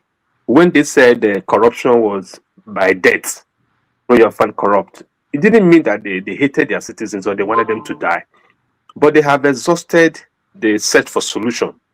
They now had to resolve to say, okay, if you do this, do that, the penalty is death. And that was the only way that the Chinaman was able to curb corruption until they transpose into the development that they are observing today. Despite when they come into the outside world, you see them that they are very corrupt when they are playing outside. But when they are playing in their country, they play by the books because of the penalty, the rule that the government put in place. And that had helped them a lot. And we don't copy all these kind of things because it doesn't favor the so-called people that are in power. But they are quick to go and start lobbying and paying money. This is the same country. You showed a video where somebody was videoing the police station that was so dilapidated. That's in my hometown. Yeah, a station that is looking like a dojo. Where if a man leave that place to go and fight a crime, tell me the mindset that is gonna go out with. You know what it is when a banker leave an air-conditioned room, sit down in an air-conditioned car, he's going to market his product. You know, because the ambience of his workplace is enough strength for him to say, okay, let me go do my job. But a man that left that kind of environment to go and fight a crime, you could imagine the ideology behind the crime he's fighting. That he's not okay. Then we have such money to go and start giving to a lobbyer. What are we trying to lobby that this American does not know about us? That is the point that I don't understand. What are they trying to tell them now that they hadn't confirmed by themselves? Exactly what is happening here. So we say mispriority. Our priority are just so annoying and so on. That's what Peter was saying, that we just keep spending money because the president can write check and he can approve anything. What was that money appropriated for in the budget in the first place? That there will be so amount that is meant for lobbying. Is it there? No, I think it's under that's why they go under PRO. Under the National Security Agency. So the money okay spend is not okay. They can name it anything, right? Mm-hmm. Okay. When you do that, you copying the word. This same country that you are trying to lobby for, the things you are trying to lie about, Americans are verified. They have sent somebody down. They understand what is happening to us, and they have all the details at the beck and call. And yet we have the so-called encouragement to spend such a huge amount of money to do that. We don't have health centers. Our police stations are all dilapidated. We don't have roads. We don't have water. We don't have energy. And yet we just keep spending our money, and we think that this can bring us a solution. And people are still ready to follow this democracy that they think that things can change with this kind of human being. We don't know where the president is. He doesn't talk to Nigerians. He doesn't even care how we feel about it. He had not made a statement since. Okay, this money we're trying to use to go and bribe the people now. Do you know how much Americans spend to land a bomb in Sokoto? So this money we're spending doesn't mean anything to the outside world anyway, or just to pay lawyers to readdress or to change the narrative. So sometimes I just look at the system. I just say, and we just put the worst among us to pilot this ship for us. And believe you me, it's not going to sail well. We keep crashing every day. The president cannot talk to the people. He cannot even talk to the outside world because he got no good name. He got no good name out there, and that is the first negative impression that we are just facing. A man that is leading us is not a person that can represent the country. He got no the credibility to even talk, and people will respect him in the first place. And that is exactly where the thing is trickling down to. That you see the list of ambassadors. We all laughed about it. We all made gist about it. And today, why are they not even posted to whatever they want to post them to date? Because the president is not around. Total damages. It's so saddening that if you look at the Nigerian situation, you just keep wailing and weeping and trying to say, God, who had done this to us? Who did this to us? Why are we here? Why are we here? We have intelligent men and women. We have people who are competent, yet they can never climb up there. Ordinary ADC now, they want to deregister them because they saw that it's the only opposition that is coming. They are looking for ways. They are looking for ways to play the game, and we call him the strategist. I wonder where it's going to lead us to. I'll just end here because it's so appalling. All right, Thank you. Thank you, Obi. Mazi Opara, welcome to the show. Thank you for being patient until we got to you. Go ahead. We're talking about the money, $9 million that Nigeria is spending to lobby for the better image.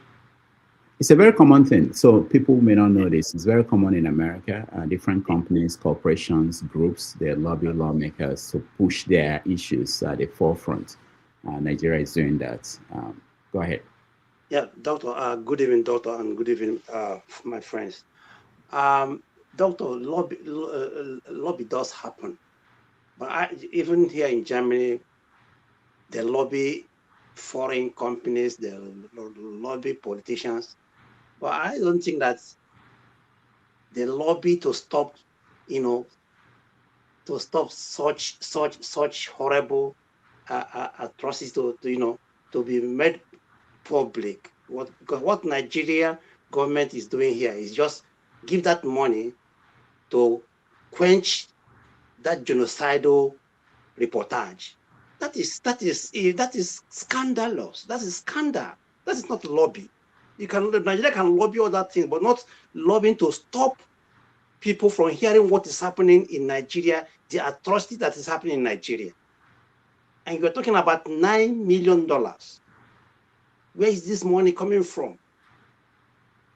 $9 million that Nigeria doesn't have, because Nigeria is broke. As we speak, Nigeria is broke. Are you talking about the Nigerian Medical Association? Are you talking about teachers? Which sector in Nigeria today can say thank you? We are receiving our salaries, punctually and accurately. None. And you are putting this money, bringing this money to America that has already money. That's horrible. And we're talking about, because one thing about Nigeria is that they believe in bribery and corruption. If you look at what is happening in Nigeria, like Nigerian government paying Chompulo 4 billion naira every month just to secure the pipelines. That is what we are suffering in Nigeria. Nigeria is not the only country that has oil pipes and gas pipes. So and paying this money to this young man does not even guarantee the safety of those pipes. But they want to do it because somebody that caught in the more they bribe, the more they lobby, the more they get their own shares. That's the problem. Because this $9 million, let me tell you, I am not sure, but God knows how many have they have spent somewhere else. And how is this $9 million? Is it reaching the people that are supposed to get it? I don't think so. And then today I was reading a very prominent Katsina man was saying that Katsina government allocated 300 million naira every month to the bandits. Professor Inua was on television on Hausa broadcast today. He was saying that Katsina state government $300 million naira to bandits every month. That is their budget for bandits. And this is the country we're talking about. Then our president is not in Nigeria.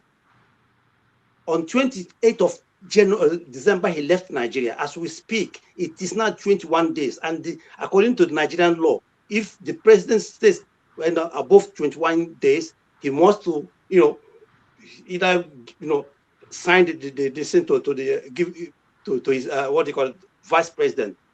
And somebody was saying today that is the reason why he sent Shetima out of the country.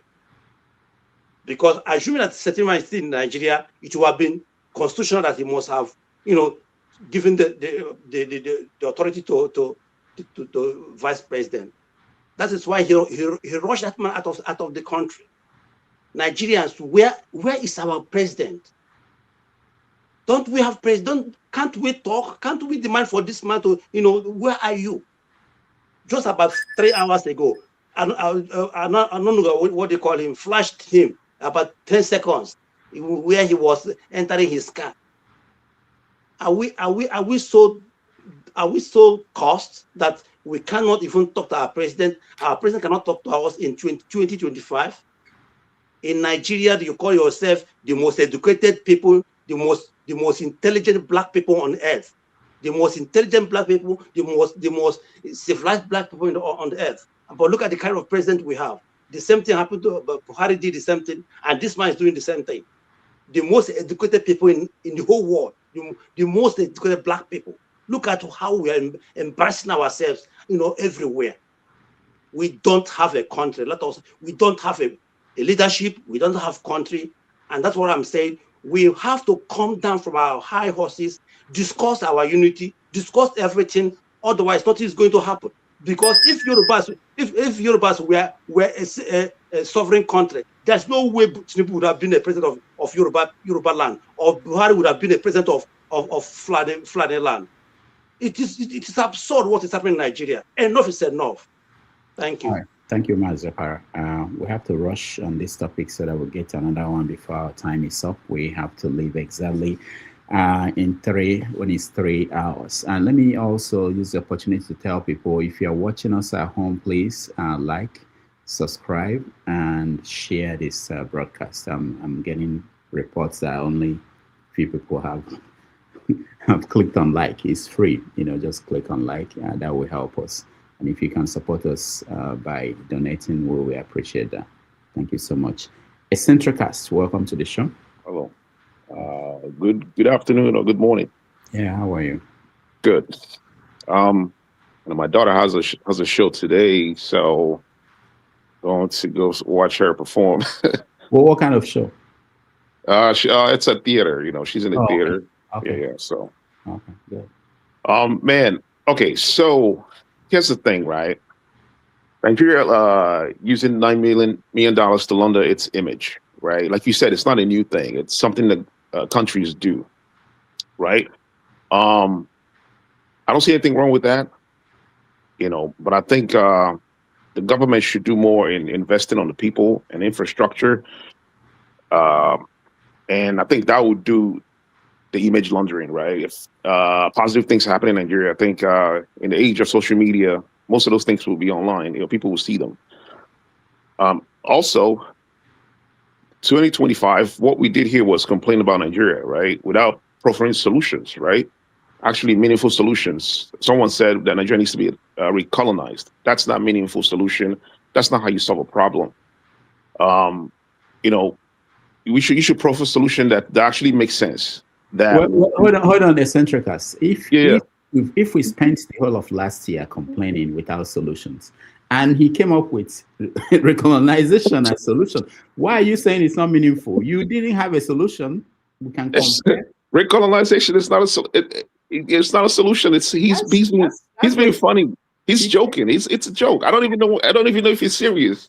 I mean, clearly he's not being serious. Obviously. Please, if you give me what? I'm not. Do I look like a joker to you?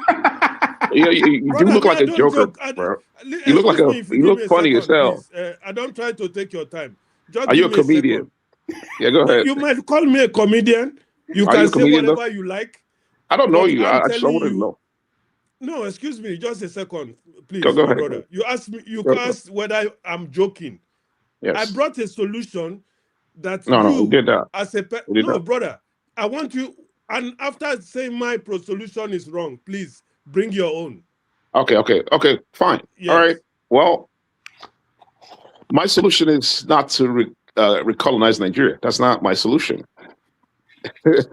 So there's a solution right there. My solution is not recolonize Nigeria. That's a solution.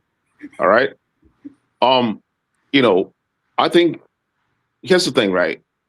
This whole thing, I don't like a state of helplessness. That's like the worst thing you could ever be in. And we're hearing all this stuff, You guys are throwing me instead of helpless. I think if there's a hell, hell is a helpless state. That's what it is.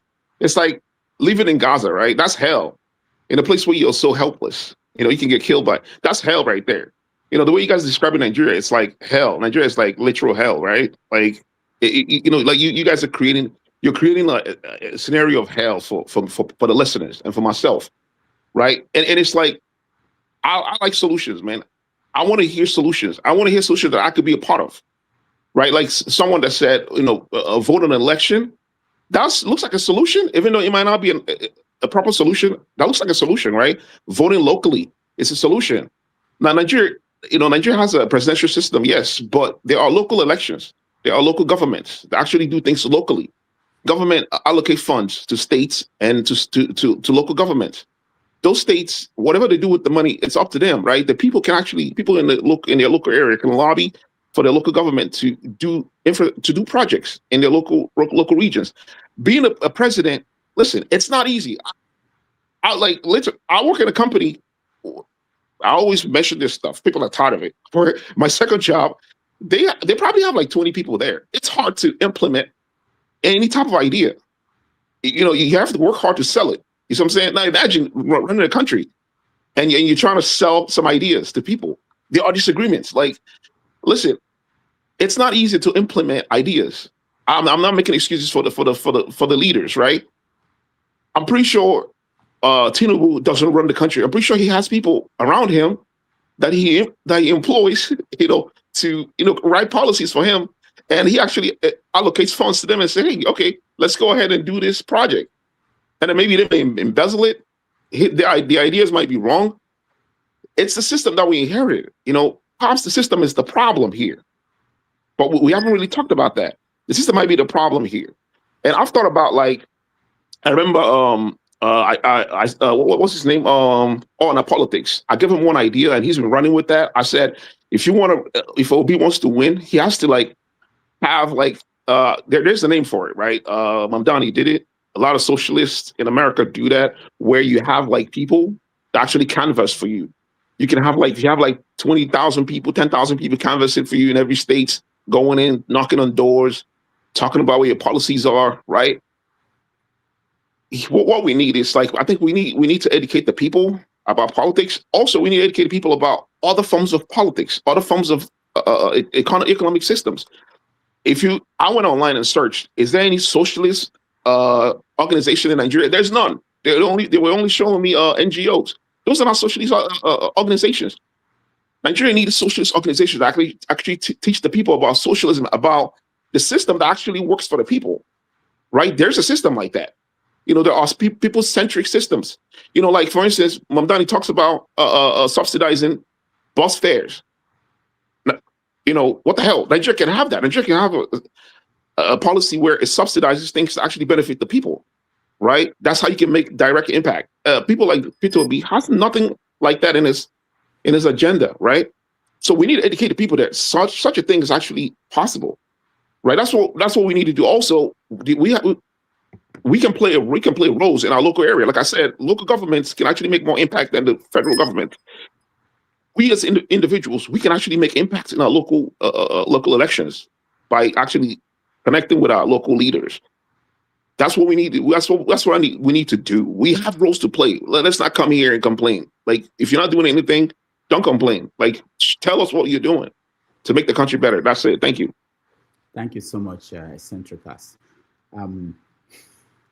I was thinking about what pastors say and what politicians say in Nigeria. Politicians will say, I had a voice, my people are calling me. And I was thinking, maybe after you say this and go home, you start thinking, maybe this is a call for me to go and start those socialist organizations in Nigeria. Just think about that. Maybe you are calling, maybe that you are just about to hit it, and that would be. Anyway, thank you so much. We are running out of time, so I'm really concerned about that. What I'm going to do, for those who are in the studio who spoke on this topic, I'm going to move you out into the back end so that we can bring people who are at back end to weigh in so that we can quickly go to the next topic and rant. All right, Jide, welcome to the show. Thank you for being patient. How are you today?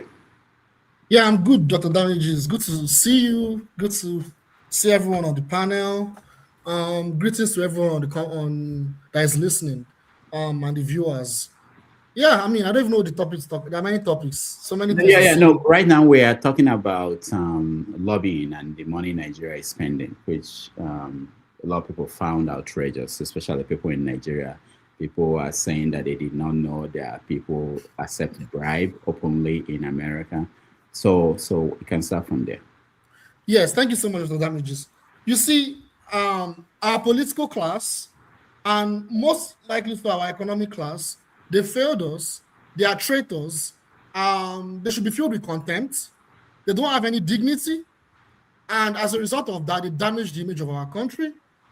The little sovereignty that the former upper middle class, the bourgeoisie of the Nnamdi Azikiwe, that they fought for, it seems like everything is now lost or is about to be completely lost, like everything.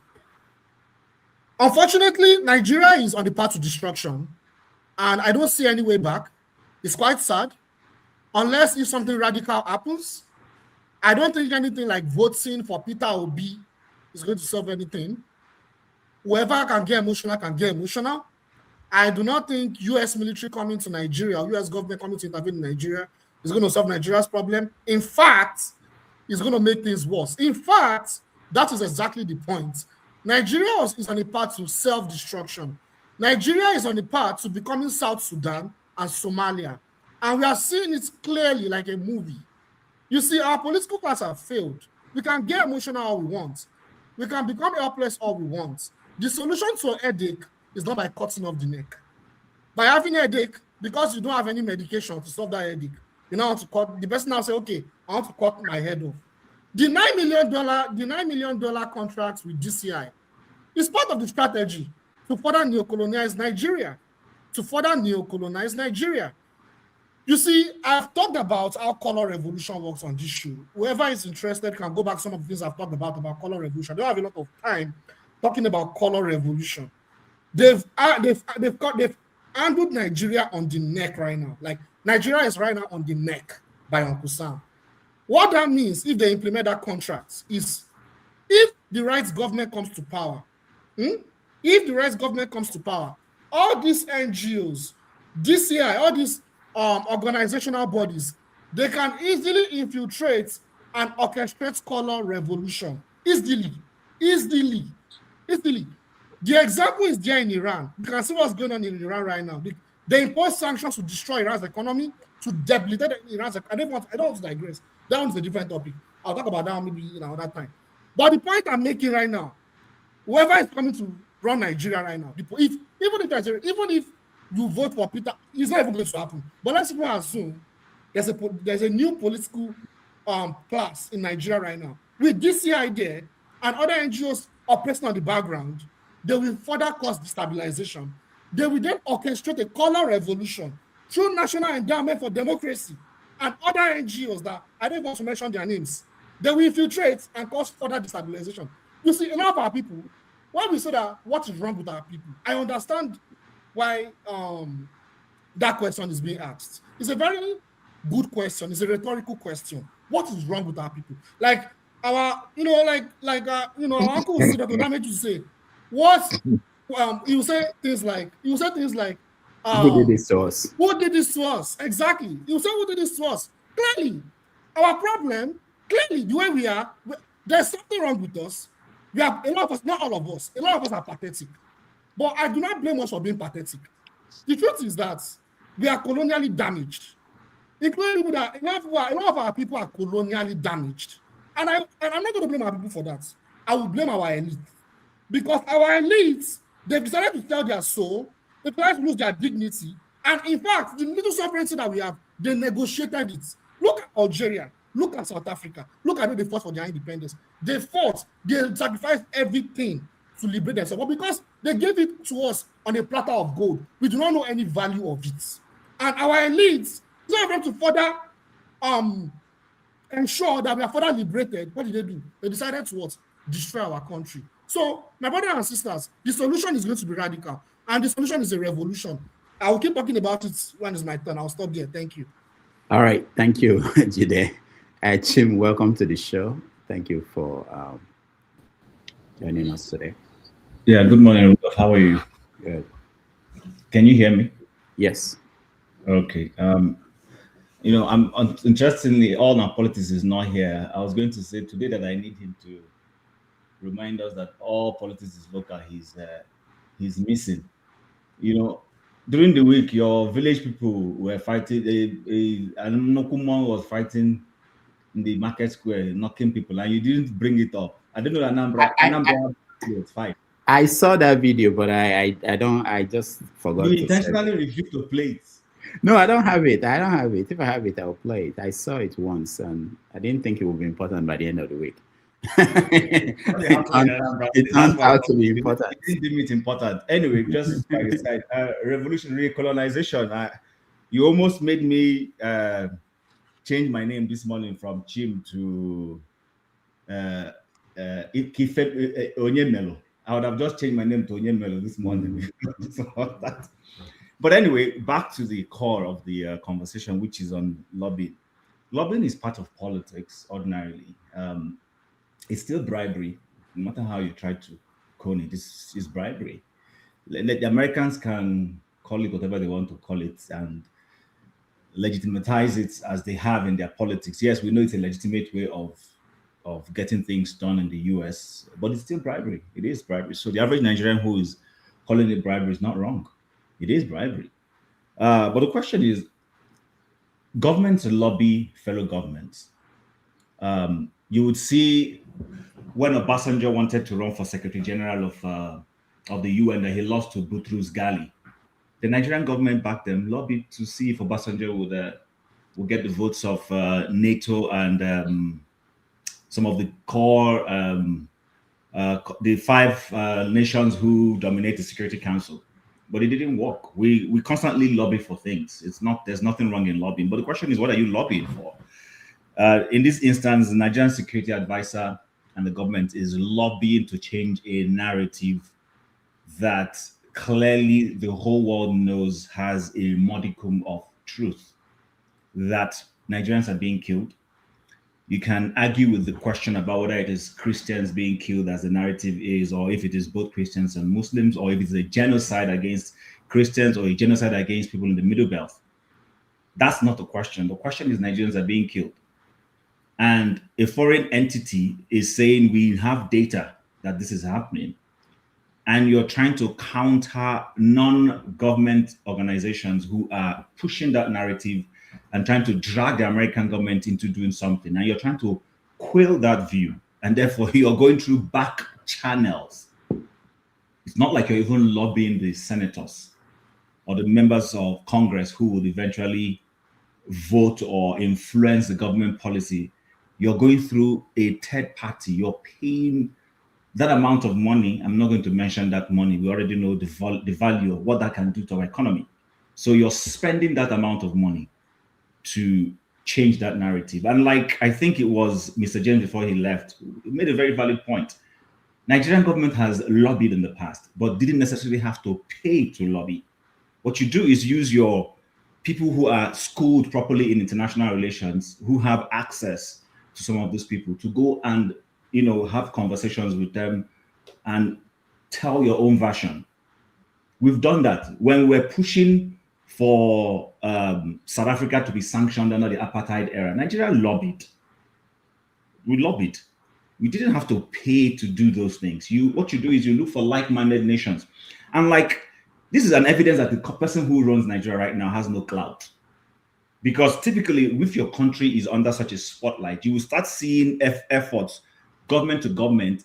Maybe his foreign affairs minister will be talking to the Secretary of State of the US to see if he can organize a sit down between Donald Trump and Tinubu. But Tinubu cannot sit with Donald Trump. Let's call it what it is. It's not possible. He cannot sit with Donald Trump and talk. If anything, he's running away from having any interaction with the man.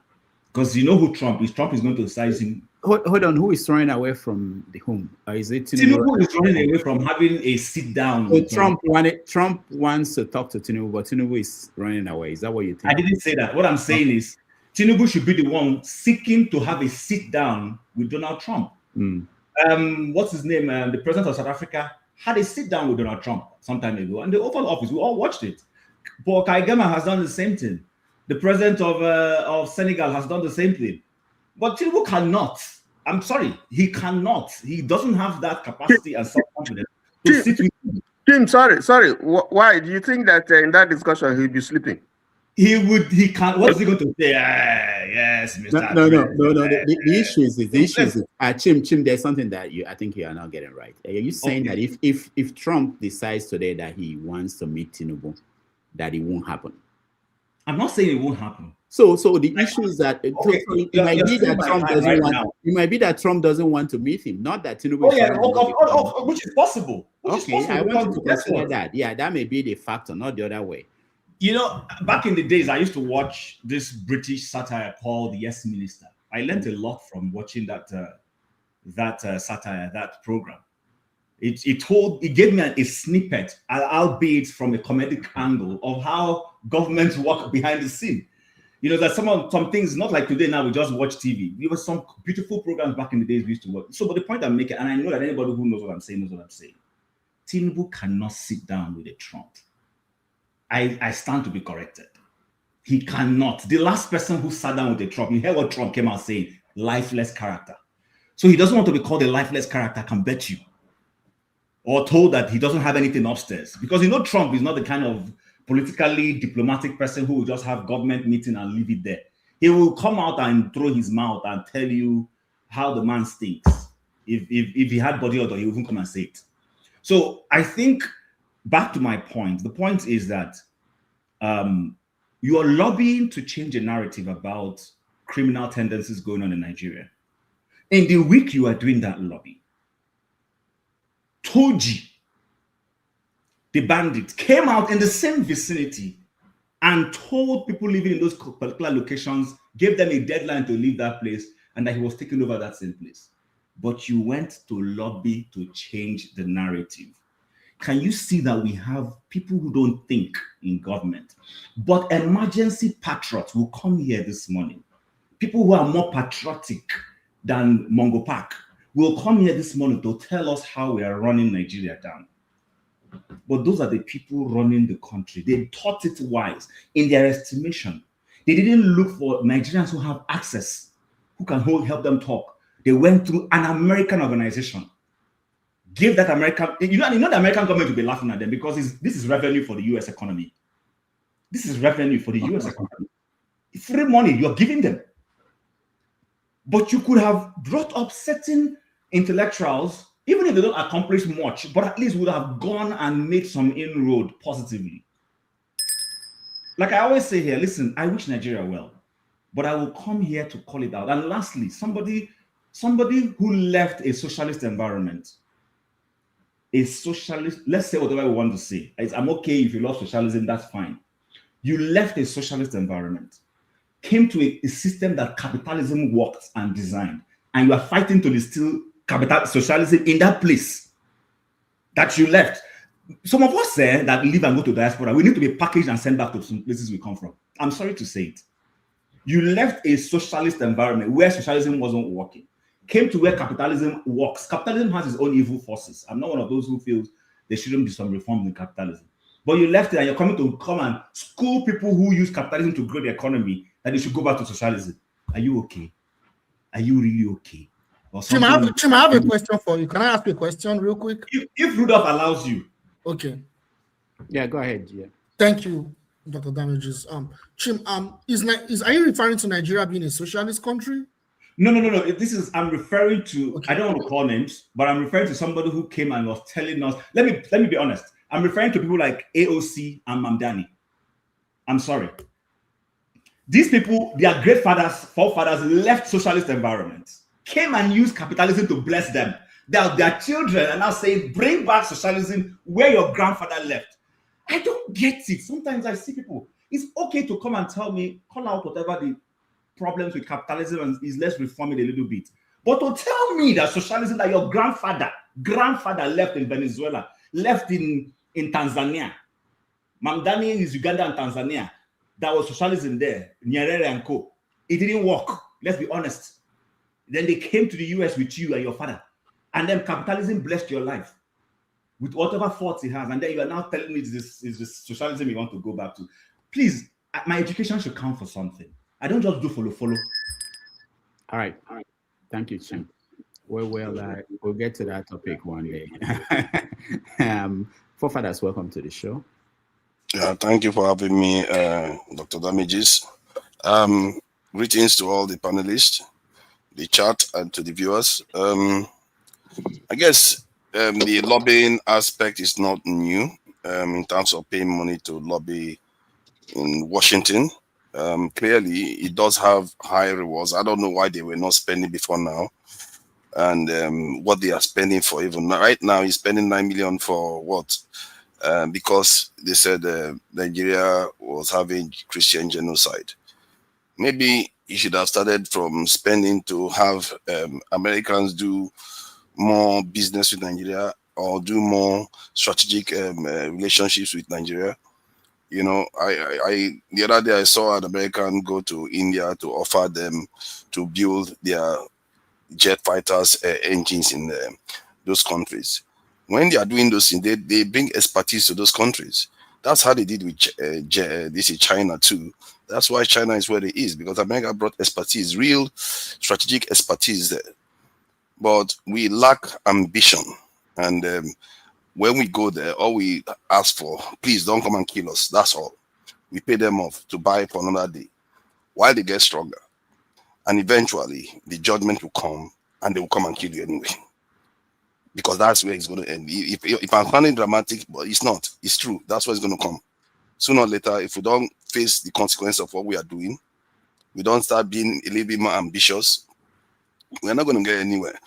I think Gide shared some document last week about the strategy that American state is looking to use. And he talked about how it wants its allies to have regional influence. And those are the kind of people they like to work with, people that actually have something to offer them, not go there begging constantly, like our NSA head was begging them, embarrassing us. And some people inviting other people to come and colonize us. I don't know. Like, you can determine what they do when you give them the power. Why do we always sacrifice our lives for people we don't know? And this is part of a curse on us. Somebody was having a debate yesterday that Africans curse. Was it not very dark man that went to Egypt or Morocco was saying, are we cursed? Because we give something sacred that our life that God gave to us, we want to hand it to another man to take care of it. A man is saying that let another man do it. What do you think your job is? What do you think God gave you this life for? He gave you the life to protect your own, to defend your own, and you give it to another man. That man can decide whatever they like. Look at Donald Trump now, what they are doing to their own people. The Venezuela itself that they said they were going to go to. Yeah, I think when he was saying, oh, we are going to do it for the oil, the money is in Qatar now. I think when I was saying it last week, people thought it was a joke. You don't control what they are going to do. You can't control it. How can you offer? It's like you see a rich man, he's doing very well. He say, take my children. You don't know whether he's a medicine man. He uses people to do medicine. You take your children. And we know this medicine man that you are sending to go and take care of your children. They used to use our people's skin for making books and leather. They dealt with our people. They are there across the ocean. They've done so many horrible things to our people. And these same people, you know, they are capable of destroying continents. You know, Dr. Damage, you suggested that you referenced the man that was saying that they should give Lagos to Microsoft. You know, Microsoft is a scary beast. This is a man that invented a way to a contraception that can keep your women infertile for years. And if you sacrifice, if people don't understand what they are sacrificing, they could come and sterilize all your women. What happens? What happens? You're done. You gave us something God gave you and you just gave it away like that. Because it's too hard. If it's too hard, look at it. I'll be putting it under my this thing. You see that headline there that are under my name? Security, law and order and technology. That's your problem. Whether you have a revolution or not, you have to do those things. If you don't do them, everything you do will fail. You understand that? I've been saying it for a long time. If you say you have a problem, that is your problem there. Fix it. Whether I have a revolution, whether I have a reform, however way you run, that is your solution. That's where you're going to come down to. Thank you. All right. Thank you for fathers. Ike, welcome to the show. Nice to have you. Good afternoon. Good morning. Good evening, everybody. Happy to be here. I think there is one thing all of us have agreed in this conversation, that government used to do lobbying, whether it's for the benefit of their countries or for whatever benefit. But we have all agreed that government do lobby. But in the case of this particular case, your government is lobbying America to say that there is no Christian genocide. The same people that have gone to lobby that there is no genocide is telling you that there is a Christian genocide. And they are going back to go to lobby some people to begin to launder your name to say there is no Christian genocide. To launder the image of your government. Do you have a government? This is a government that is an illegitimate government. This is a man in Abuja who is a drug pusher and a drug baron. This is a man we don't know where he comes from.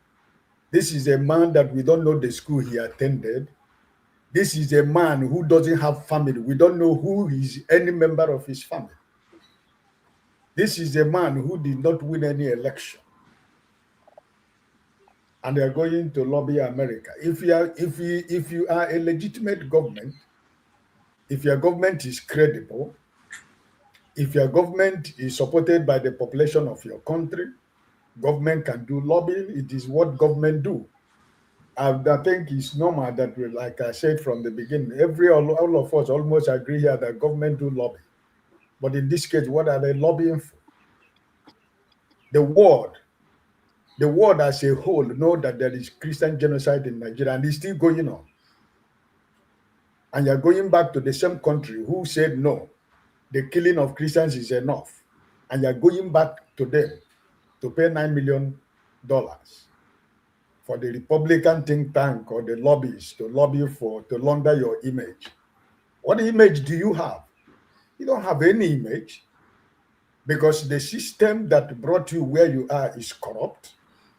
Everything around you is corrupt. You have no identity. We don't know who you are. We don't know where you come from. We don't know the school you attended. The school you said you attended when you said you went to school was not even established by the time you said you went to the school.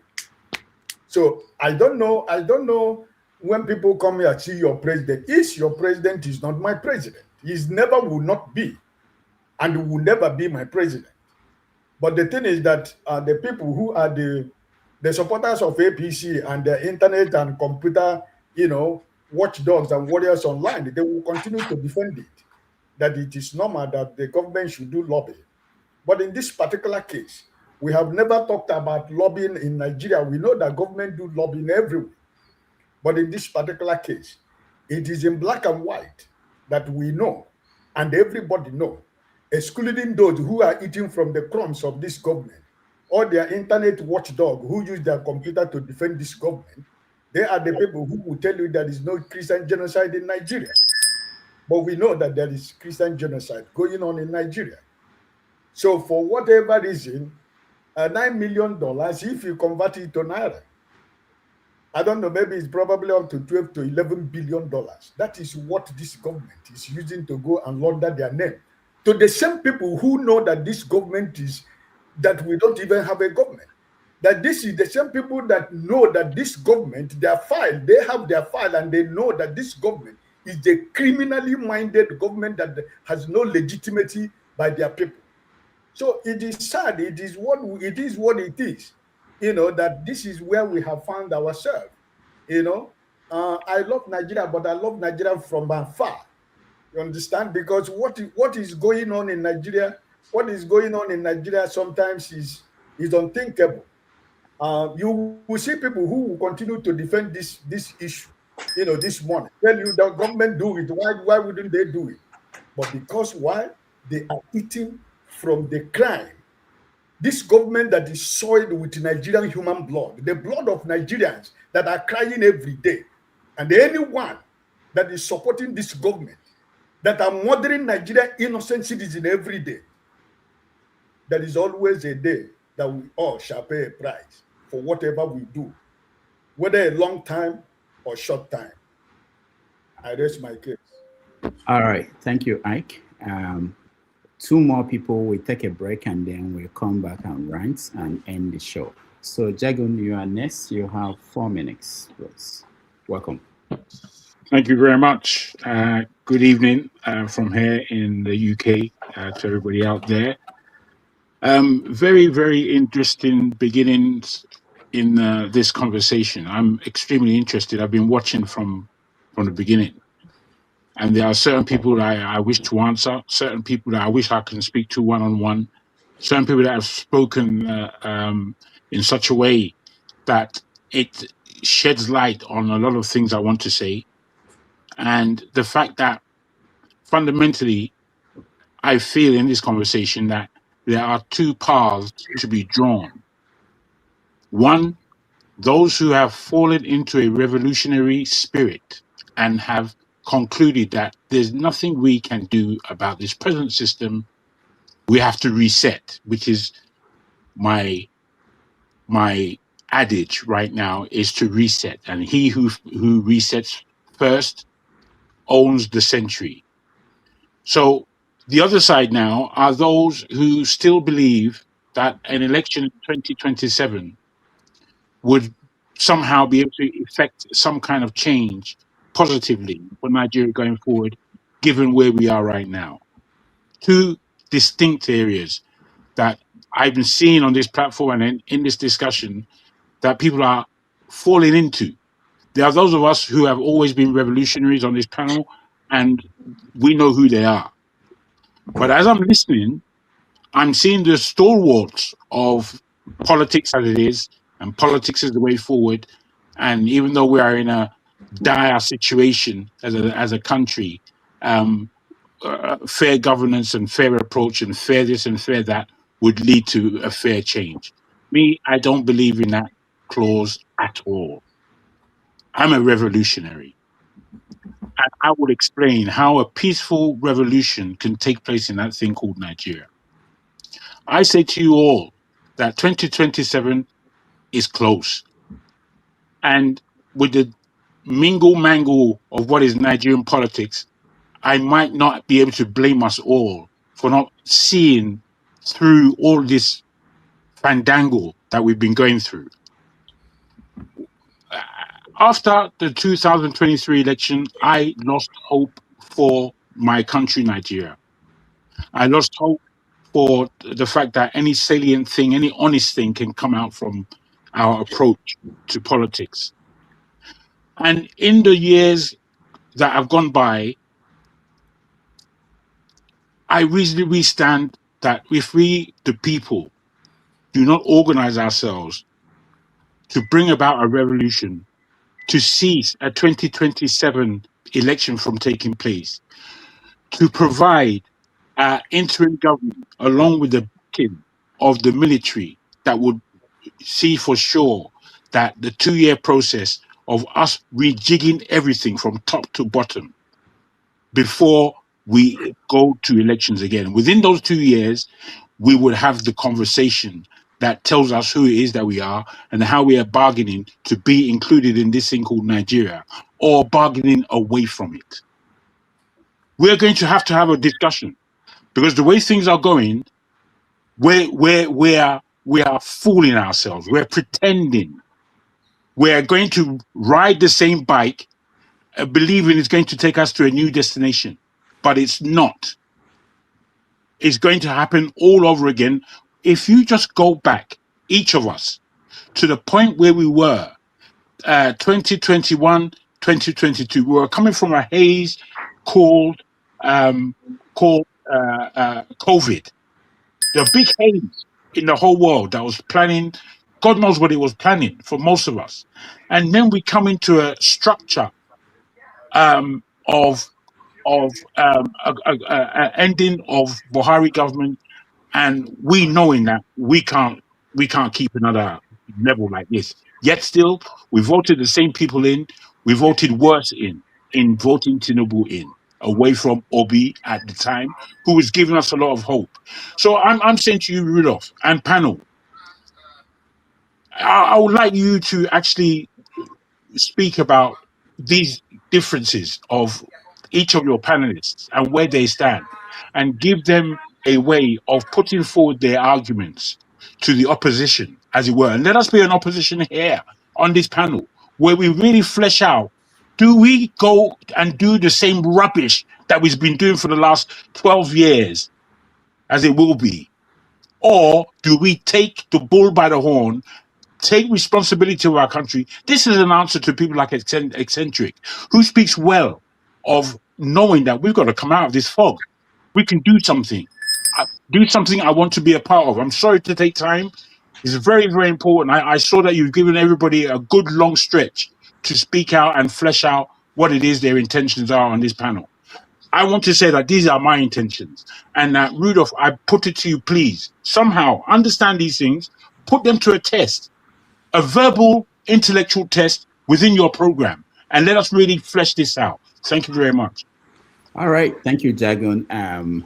Before we continue, let me just point out that tomorrow on 90 Minutes Africa, we are going to have Dr. Nemeka Onyeka Obiareri, who is an investment banker. Most of you have seen him on TV analyzing issues. He will talk about Trump, the New World Order, and how it will impact and affect Africa, with emphasis on Nigeria's upcoming election, 2027. So if you can join us tomorrow at 12:30 p.m. New York time, 6:30 p.m. Nigeria, he will be here. He was here last year and it was quite entertaining. He has some radical views that I think most of you people here who are having issues with Trump would like to listen to that. So tomorrow at 12:30 p.m. New York time, he will be here. All right. I think we're going to go to KJ. After KJ, we take a break. I know there are people in the studio, but we have to end. For those who are just joining us for the first time in the year, we don't have any leeway anymore. We have to end exactly at 3 p.m., 3 hours of the show. What I'm going to do is when we come back after the break, after KJ, we give comparable facts and forefathers interference, give you more time during your rant, because when we come back, we're going to do rants. So that's it. And then we round the show up. KJ, go ahead. Okay, thank you so very much, Dr. Damages. Before I continue, I want to display this. I have my copy. Gentlemen and ladies, please do your best to get this. It's Dr. Damages' latest book, A Kiss That Never Was. Very interesting. You need to read it, especially for those who are still single. There may be one or two tricks you learn from there. Okay, I won't say that today. I've been following, and I couldn't join on time, but I thank God I joined exactly at the one time I wanted to speak on the issue, which is the issue of the $9 million. And I like to say this for those who have been coming here to say, I listen to Jide. I don't want to join issue with him, but I want to let you know that the American senators that you are dealing with were the same people sent by government of America to go to Nigeria on fact-finding mission. I don't know what is the lobbyist going to do different from what the Americans who have been on ground, senators and House of Assembly members, how do you call it now? The reps members were on ground. They saw facts for themselves. They traveled around these places. They saw people. They spoke to families. We call it in media. Fact finding. It's not only fact finding. No, it is. I'm trying to remember the right word for it. It's the story from the individual. That is those involved. That's a media word for it. Eyewitness. Eyewitness. They saw eyewitness accounts talking about the same issue they travel miles from to come and see. And you think your lobbyist is going to do what? Anyway, for your information, because those who are still back on the news, the senators House of Rep member yesterday reissued their stand. In fact, there are 3 meetings held in DC yesterday, for which one of the guys I'm trying to bring to this panel was in Frank Otto, okay, who was a sometimes special assistant to the governor, Otto. Okay, the meeting held, they reiterated their stand that they are now going to double their effort to make sure that the narrative which the government is trying to cover is exposed even more. And I want to even go further to say that Truth Nigeria have the same way not only been able to bring more facts out, they've now digitalized it. Anybody can go to their page and look at it the way they've spread out this thing. They have over 500 and something, 5,000 and something reports, okay, for which you can easily trace which group is which and where are they operating from and at what part of Nigeria they are. So you see, you are making the government think they are doing a good job, but they're making it even more complicated and more, telling the world, because the moment you engage a lobbyist, even though it is recognized in the American system, it shows that there's something wrong. Your story is not straight, and you're looking for somebody to cement it a little bit smoother for it to be able to go. Anyway, I don't believe that money was spent for the purpose of changing narrative. I think it was spent to make sure that America accepts people to come back in 2027. So this is all about his own survival. Don't think it's about any other thing, because I don't think he cares really, whether people are being quiet or not. However, having said that, also, you see, there's a narrative we are beginning to go to introduce, which is that they keep saying Muslims are killed. Let me tell you something and read my lips. Majority of Christians in the North have Muslim names. They changed their names to Muslim names because they couldn't get state support for themselves and their families. So for you to go forward, you have to have a Muslim name. I can bring many of them on this platform, so you know that they exist. They bear Muslim names. Some of my best friends they are Talatus, they are Sefias, they are Ibro, they are all Christians. There's Rebecca, who just changed her name recently back. All right, thank you. Technology is helping us to stop KJ. Where God is really working, man. Out of time, but let's take a break. When we come back, we are going to do the rant. I'll give 2 minutes more to comparable facts and forefathers interference, so that they can weigh in on what we've been discussing. Again, thank you so much. We are so pressed for time, but I appreciate all of you.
right, welcome back, everybody. Thank you for staying. I know that I'm rushing everybody, but that's the way it is.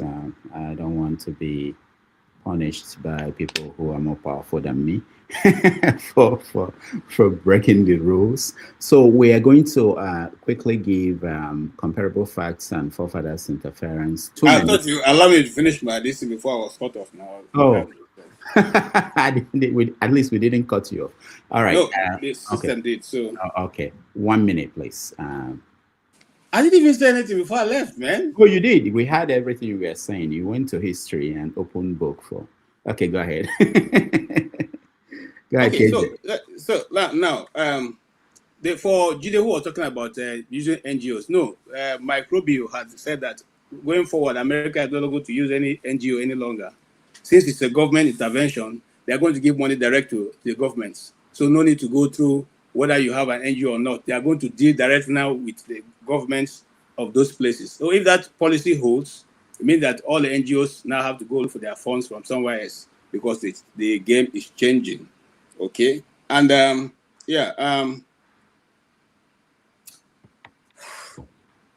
okay, now about the money, that's what I was going to really.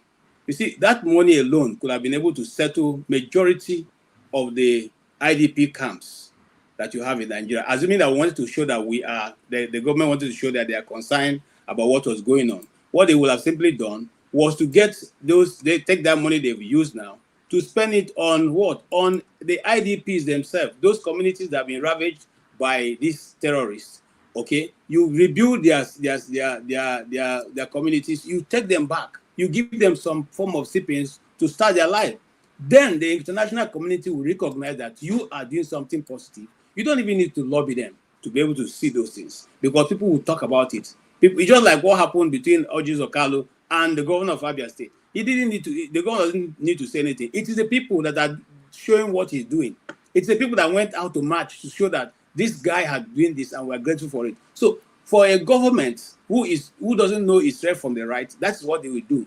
They are simply making Roger Stones have more money to spend this year and be able to pay his staff, because imagine it, $700,000 in America. It's not more money. You don't need to go look for source for other jobs. You just use that to pay your workers and go to the French Isles to go and enjoy yourself for holidays. I mean, these guys are totally showing they don't understand. And just like some people have said, we have much more than enough people in Nigeria who could have been able to help if they wanted, if that's what they wanted, or use their own government officials to do whatever they are doing.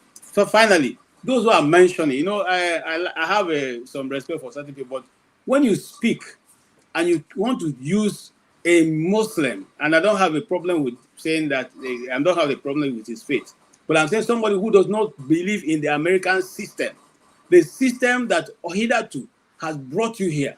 Now, if you don't like the system, please, the airlines have not stopped operating from America to Nigeria. Go back there and talk from there. Let us see how you can be able to make it. Some of you sit here, you enjoy the good distance, you enjoy the roads, you enjoy the electricity, you even enjoy when you infringe on the right of the government, and the government takes you to court. You go there to defend yourself, a thing that you can never dream of. If that was possible, we think some of us to be here. You can never dream of it in Nigeria, that you go to court against the government and you get a fair hearing. And then you come here, you sit here, and then you are trying to now dictate, tell us how, come on, bro. If you want to show me that what you are preaching is totally, you believe in it, go back to Nigeria and then try it. Then I'll know that you're a brave person. Some of you sit there because you have. How many times have you ever faced a policeman pointing gun at you and tell you that, I can finish you here? We are a stupid journalist. Just say you are not a stupid journalist. Let me show you something now. How many of you? How many? You sit here, just open your mouth. Go to Nigeria. If I dare you, I can help you pay your transport to go there. And then let me see how you survive there. Thank you very much, Rudolph. All right, thank you, KJ. We're now into rants. We have 12 minutes. I don't know how we are going to get to everybody. There are 10 people here, and then 2 or 3 people in the back end. So please, I will make sure that 2 minutes I will cut everybody off. I'm sorry, it's not in my control. Comparable facts. Welcome back. Welcome from Nigeria. I'm sure you went there for Christmas. Next time, come early. I want to know what happened, what the experience were like, but not today because of time. But go ahead. Oh, there's another program coming up. Forefathers, we have a program after this, so you can go there. Yeah. Okay. By that time, I will talk more about Nigeria. Thank you very much. Happy New Year, everybody. Nice to see everybody on this platform, and it's nice to be back. So my rant will be in reference to what everybody is talking about, about this 9 million that was paid to lobby Nigeria image. I kind of find it like a mispriority. I mean, it's like it's like a warfare, try to change the narrative. But what are you changing? I mean, the people who are trying to change the narrative, they know what's actually happening in Nigeria. I mean, America has more information, than ordinary people, even in my village or even the place that I stay. Because in Nigeria, they don't know what's going on. The afterwards is going to feed them the next day. So I don't know the purpose of changing the narrative. Nigeria is not, I think Nigeria has a problem. This is why we are not getting anywhere. Every time it's about doing something that's, it doesn't even help the country. In that way, like I said, I've not been following a lot of news, so I don't really have much to say, but I can say more about what I witnessed when I was in Nigeria. So maybe in the next show, I will say about that. Thank you. All right. Thank you so much. Let's go to Forefathers Interference. Is that the new name? All right, go ahead. Welcome to the show. Yeah. How you doing? All right. Yeah. Okay. So since we're trying to run along with this, with regards to the fees paid to the lobbying firm, let's keep it short. If you guys, when I say you guys, I'm speaking generally, did not try to demarcate Nigeria, maybe Nigeria would not be paying these fees to launder its own image. So the money could definitely be put to better use, but there's nothing wrong with what they're doing now because it is necessary. You guys literally drag Nigeria in the mud, and I think it is very disingenuous of you to now say, well, why are they trying to launder their own image? That said, there was something Chim said, and this is why I actually decided to come up, and it was about Ma'am Danny. And even before I go on to that, I don't know who KJ was ranting at. I would assume it was someone else when he started going off on Muslims, which he came on and told us he was mad at with that. But with regards to Chim, he said something about Ma'am Danny and AOC, and if they're socialists and maybe they want to go back to Tanzania and Uganda, Venezuela and Uganda. These are Brooklyn, these are New Yorkers. For clarification, I'm from Brooklyn. I live in Scarsdale now, and I do have businesses out in the city, properties that we own. And if anybody should be complaining about what Ma'am Danny is about to do, I think I would be in a position to say, well, he's going to put a 2.5 or 3.5 tax hike, and then we have to pay fees for these bonds. But no, I'm not going to take that position. The position I'm going to take, and which I think, again, Nigerians should stop listening to all these conservative talking points, okay? And the position I'm going to take is the same one that the voters that put Ma'am Danny in charge took, which is New York is very short on housing. New York is short on the rent freeze. These are the policies he wants to implement. The rent freeze, affordable housing, free buses, which he actually co-signed a bill in 2023. They tried the pilot program and it worked. Free buses, childcare, and free groceries. For the lowest earning people, poverty is, Rudolph, you're from New York. You know what I'm talking about. More than 75% or approximately 60 to 75% of New Yorkers spend over 30% of their earnings on rent. Most people are living hand to mouth. I don't get where all this socialist condemnation is coming from. People like yourself, well, I don't know, I would assume you look like a rich guy, but people, we should be the ones complaining. But guess what? Like a lot of my business partners are actually Jews, way wealthier. They voted this guy in. I don't know where you guys are getting this talking points. Let's have this conversation. It's a while. Right. We can do it later. But yeah, that's fine. All right. Thank you so much. I also have something to say about this. Maybe I'll join the next stream. Eagles Air, go ahead. Eagles Air, can you hear me? Unmute yourself, please. All right. Eagles Air cannot hear me, or maybe he cannot unmute himself. Let's go. You're muted. I can't hear you. We can't hear you. Yeah, can you hear me right now? Okay. Go ahead. Okay. In my 2 minutes, I would like to say that Trump has summarized everything by saying that Nigeria is a country of shame. So if you look at Nigeria and based on what is happening in Nigeria, you find out this country is a country of shame. Where Agbero are dragging powers in Nigeria. People that have brain is leaving Nigeria to other countries, while people of Agbero are busy dragging Nigeria to their power to make sure that they control Nigeria and put Nigeria inside their pockets. So if you look at what is going on in Nigeria, could you imagine yesterday I saw a video in a Kogi state, a whole community have wiped out. They are no longer exist again in that place in Kogi state because of what? The bandits have taken over. So if you find out that, if you look at the way things are going out, you find out that there is no government in Nigeria. Bandits are controlling part of Nigeria. They are in charge of local government and all the rest of them. So a country that bandits have a say in a country, that means there is no government. And I'm not surprised when they do some lobbies, but the lobby they did it in a wrong way, and which is very bad.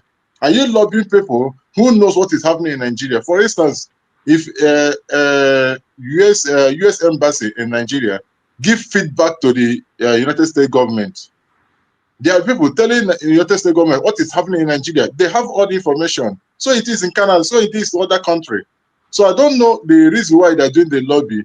A national security advisor, I don't know the reason why they're doing the lobby. Are they doing the lobby that the genocide does not exist? Or are they doing the lobby that genocide exists? So this is a country of shame. I'm disappointed to say this, but people will be in the comment section and defending this useless president Bola Tinubu that he's doing well. Why you don't see anything good coming out from him? It's a failure. All right, thank you. It goes there.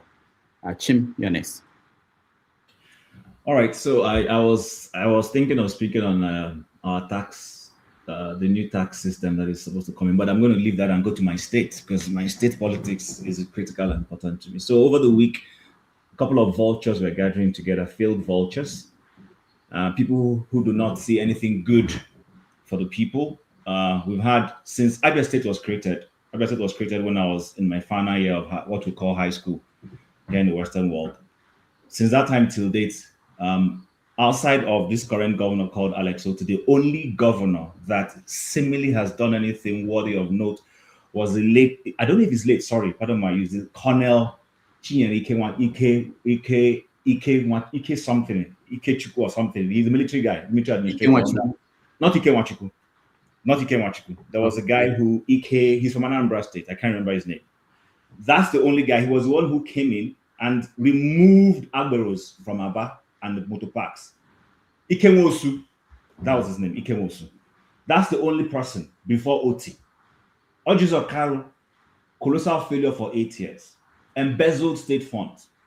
Handed over to his chief of staff, who was brought in fraudulently. We know how that one came in. That one made his son the Lord of Manor in Umuahe. And then we handed over to the Ibazu, who was a dustbin character. Everywhere was littered with dustbin. And suddenly all these characters have gathered together to tell Abia State people that they want to remove the only shining light they have seen. See, Oti might have his faults. No politician anywhere in the world is 100% free. I'm sure if we do a bit of microscopy, we might find one or two things in his cupboard. But to compare him with these failed vultures gathering and saying they would remove this man, Well, my point is to Abia State voters. Please come 2027 election. People in Abia North, where I come from, make sure Jesus Carlo does not go back. That guy does not deserve the kind of emphasis we give him. He's a waste of political space.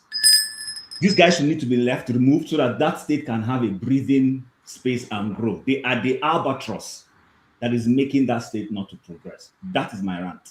All right. Thank you. Very good, Chim. Recolonization, you have 2 minutes. Let's hear it. My rant is very simple. I want to give Nigerians a very big advice. Which is, if you have ears, listen. There shouldn't be any election in Nigeria in 2027 until we know where we are going in that country. And I want Nigerians to take seriously, when we talk about Nigeria, we shouldn't be joking about Nigeria. Because this is what I see many people are doing in this platform. They just come and just say whatever they like. They think they can speak English or they know everything. They compare us with other people. Nigeria is a very big country. Criminals have managed to run it down. And when we come to the platform, like, they think that it's everybody who have time to come and waste out time here.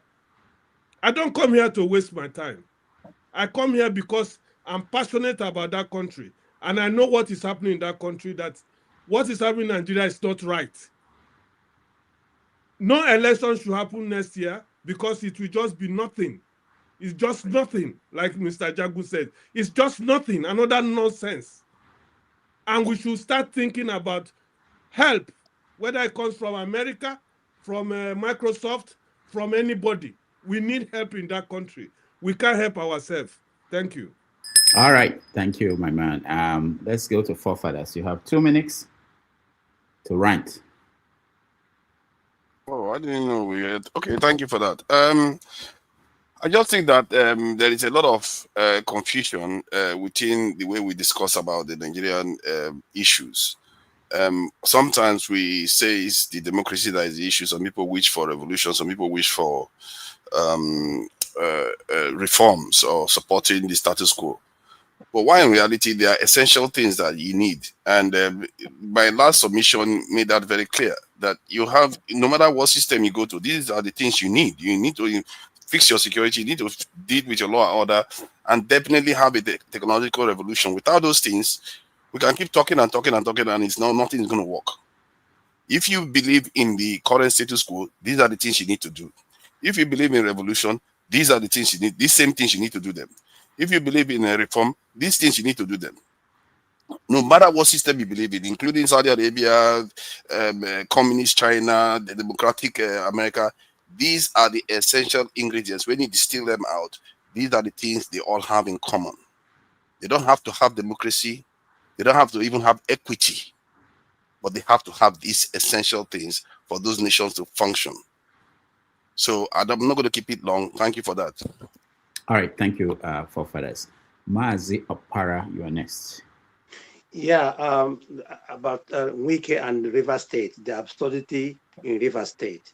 And that is not democracy. That is, that is why I always say that we're not matured for this kind of governance. I mean, you see what the Wike is doing in River State and what is happening in River State. And then you see Soludo talking about Igbo people, Igbo youths are not, joining the police and the military. I think the last time I checked, his son is not in Nigeria. His son is 27 years. On Ozanna, he's not too old to joining the police or the military, And lastly, I saw David Umahi. His son has already picking up a chairmanship form in Ohausara, Ebonyi State, at sum of 30 million naira. This is people that are telling us that our youth should enter police and the military, while their children are overseas or working in the best places of in Nigeria. This is the kind of people we have, because they do this deliberately. They impoverish our people. They make sure that our youths have no education. They make sure that our youths have nothing. I know, so that whatever they say is what our youth are going to do. But they are going to meet their Waterloo, because this kind of youth we have in Igbo land, they are not going to allow them to breed until there's justice in Igbo land, and there is a good governance in Igbo land. These people shall never breed. Thank you. All right, thank you, Mazi Opara. Let's go to Jagun. You have 2 minutes. Thank you again. I appreciate what recolonization has said. I don't know. My own level of revolution is such that it should be of the people, by the people, for the people. I don't want any international influences directing our country. I want us to claim our country back as we should, as men and women of that area that they call Nigeria. If we believe in the first colonization by the British is the thing that caused Nigeria as it is today, then let's reclaim it, is what I'm saying in my revolution. And the people who are on hands to reclaim it are those that call themselves Nigerians. I'm very purposeful, and I've been thinking of this very seriously for the past, I would say, 2.5 months, in really serious terms. And I've got an idea of what the revolution should be. I've got a good pronouncement to make to Nigeria. I'm about waiting for it, because it's not me alone, for it to be benched in people's minds and certified in such a way that we can begin pronouncing these things for real. I say this because we don't have time. 2027 is around the corner. It's with us. It's with us. If again, you just cast your mind back to 2022, when we were thinking that Peter Obi was going to come in, these were our thoughts for a better Nigeria. It didn't happen. It didn't happen. All of us were disappointed. Are we going to go through that rubbish again? Not me. You could keep your Nigeria to yourselves after 2027. If you can keep it to yourself, because it's not going to work. There are things afoot in the world, in West Africa, that we should be linked into, but we are not. We have to wonder why. Because we don't have a revolutionary spirit.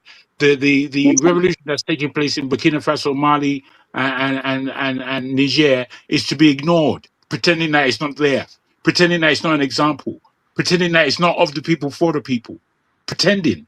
Meanwhile, Jagaban, as he calls himself, is marauding all around the world, disappeared into thin air, would appear from nowhere, and you'll be feeding from him, speaking about what he said, and all kind of rubbish. You're supposed to dismiss this kind of politics. This is not politics. This is not how to run a nation.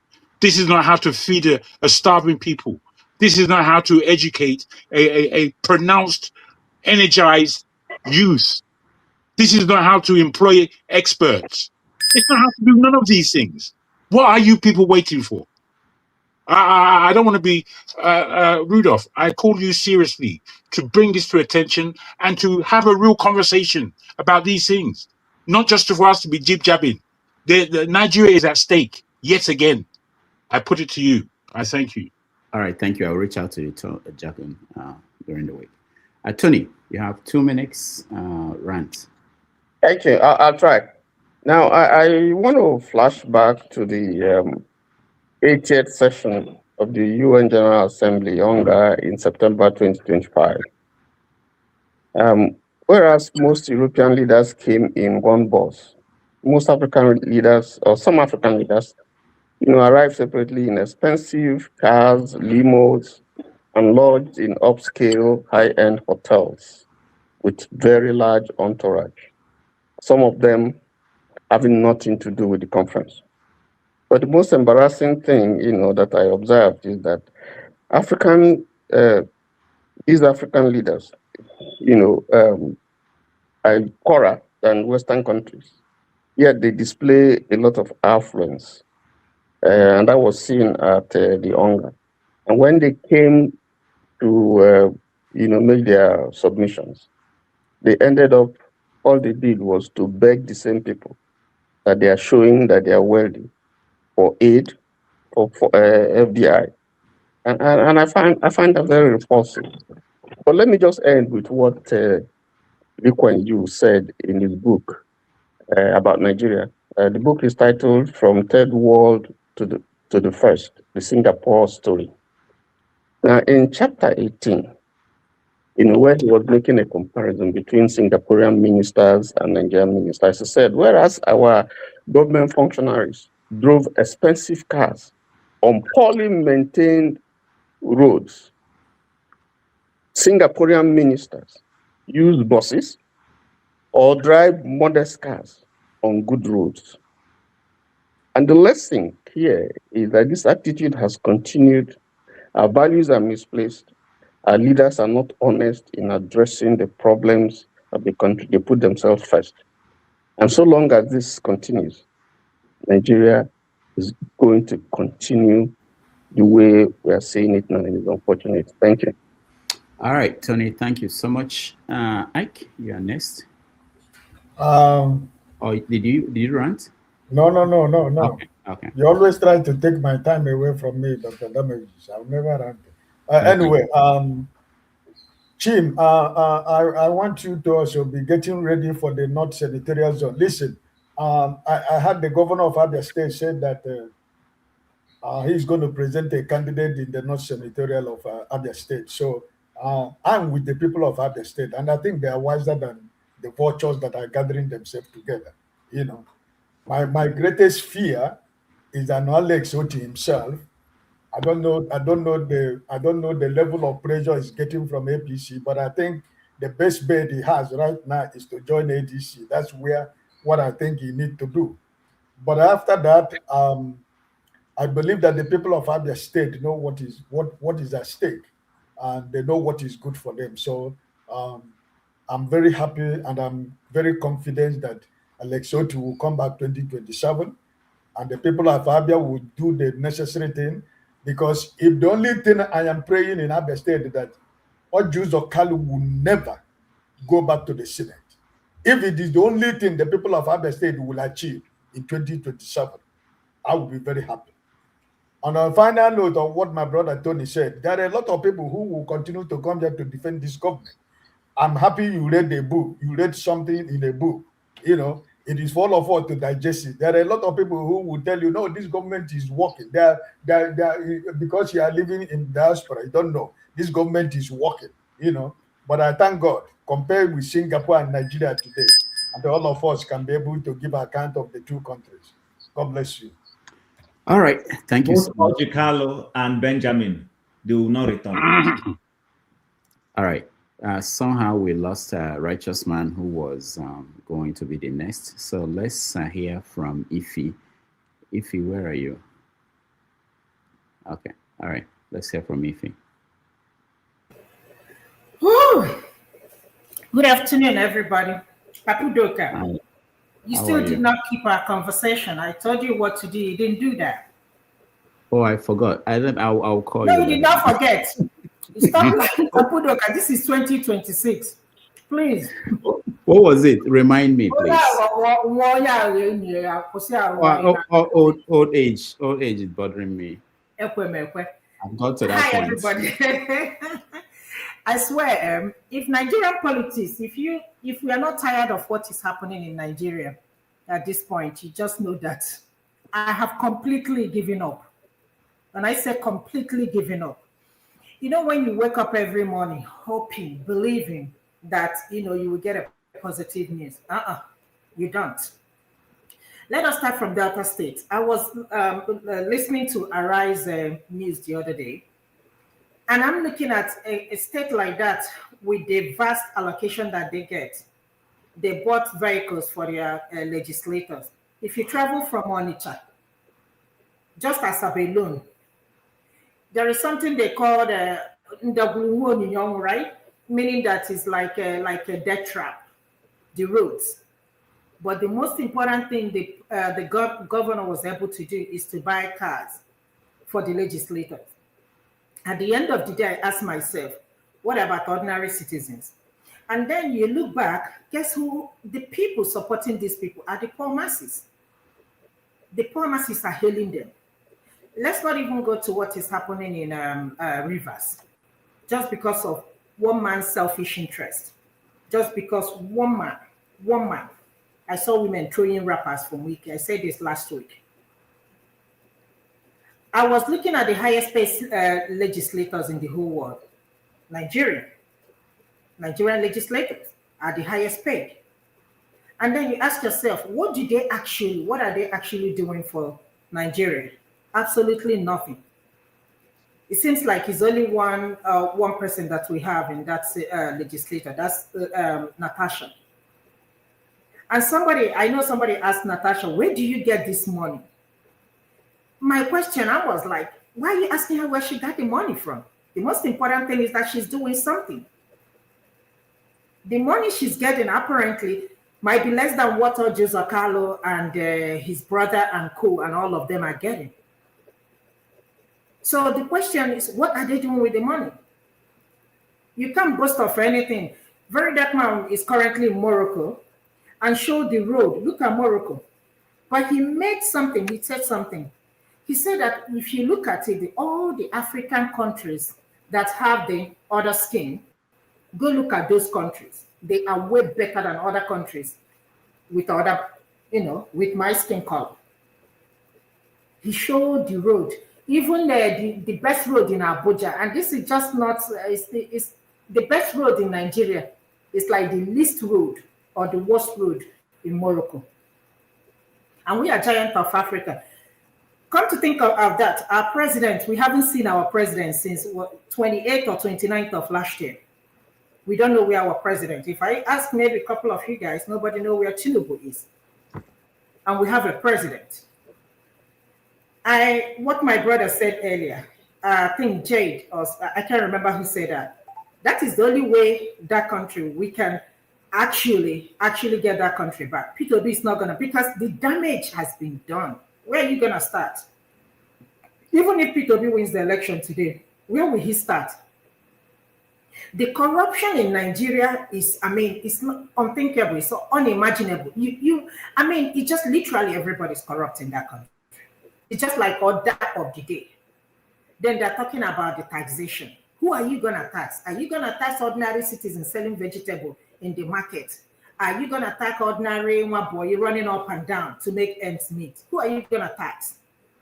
You're gonna tax the people that you have not created jobs for. Who are you gonna tax? And we Nigerians are busy clapping for these crews because they are thieves. You can't tell me otherwise. Wike is busy trying to see if his son is going to contest for legislation, I think a House of Rep. This former Ebonyi State, I heard he bought this thing for his son. So it's going to be, country of, particular concern, just like, Trump said.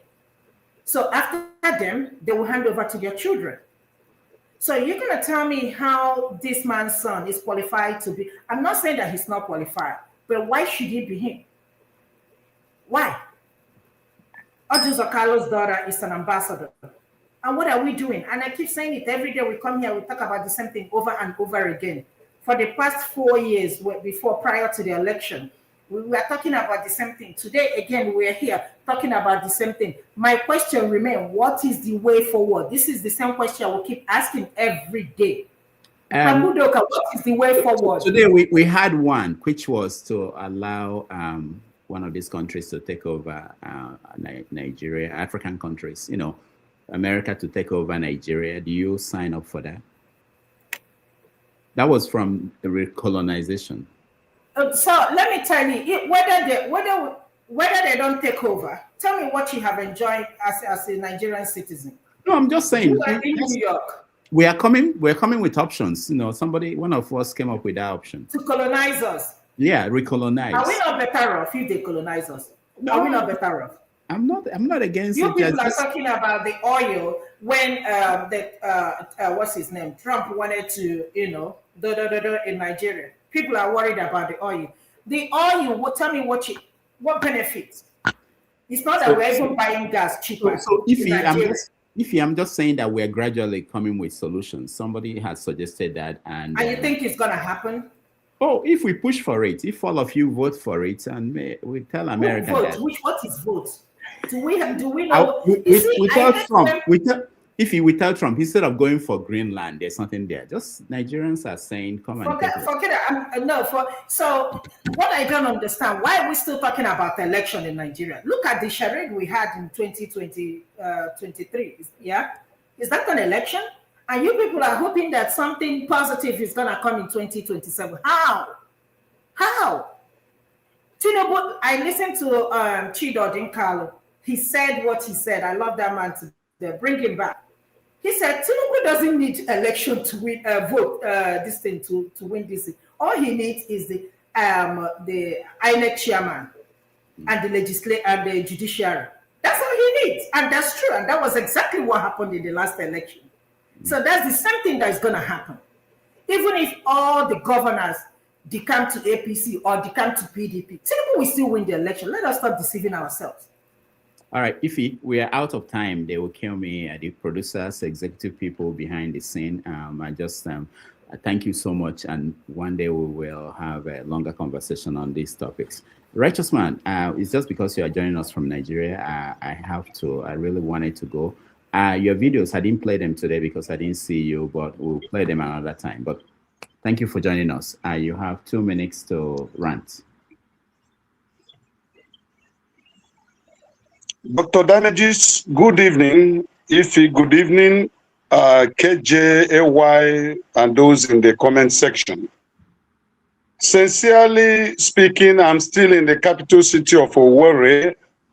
Very soon, it will be 2 months. I left Lagos to the east, and I have seen much more than what I ever thought could be possible. You see, those who are not living in Nigeria, those who comes and spend 2 weeks and leave, will not give good account of things that are happening on ground right here. The truth is this: if we come to this platform for comedy's sake, we know we have come here to play around with words and then perform our talented comedies in diverse way. But if we come to this platform with honesty, truth, no matter how bitter it may seem to, then we will make progress.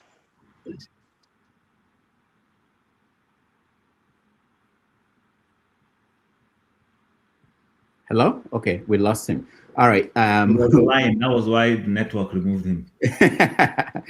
Thank you so much, Righteous Man. I know you are joining us from Nigeria. Let me thank everybody that watched us. Those at home, thank you so much for being here. We appreciate all of you. If you have not liked the program, please do that. That will help us to get other people to watch. Those that supported us, George Bushell, thank you so much. Oscar Blackbone, thank you.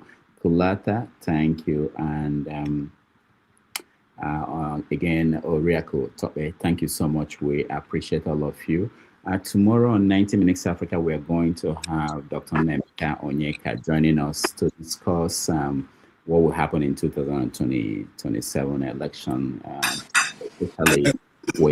It's like I'll stop coming because you always not allow me to speak. So you didn't rant?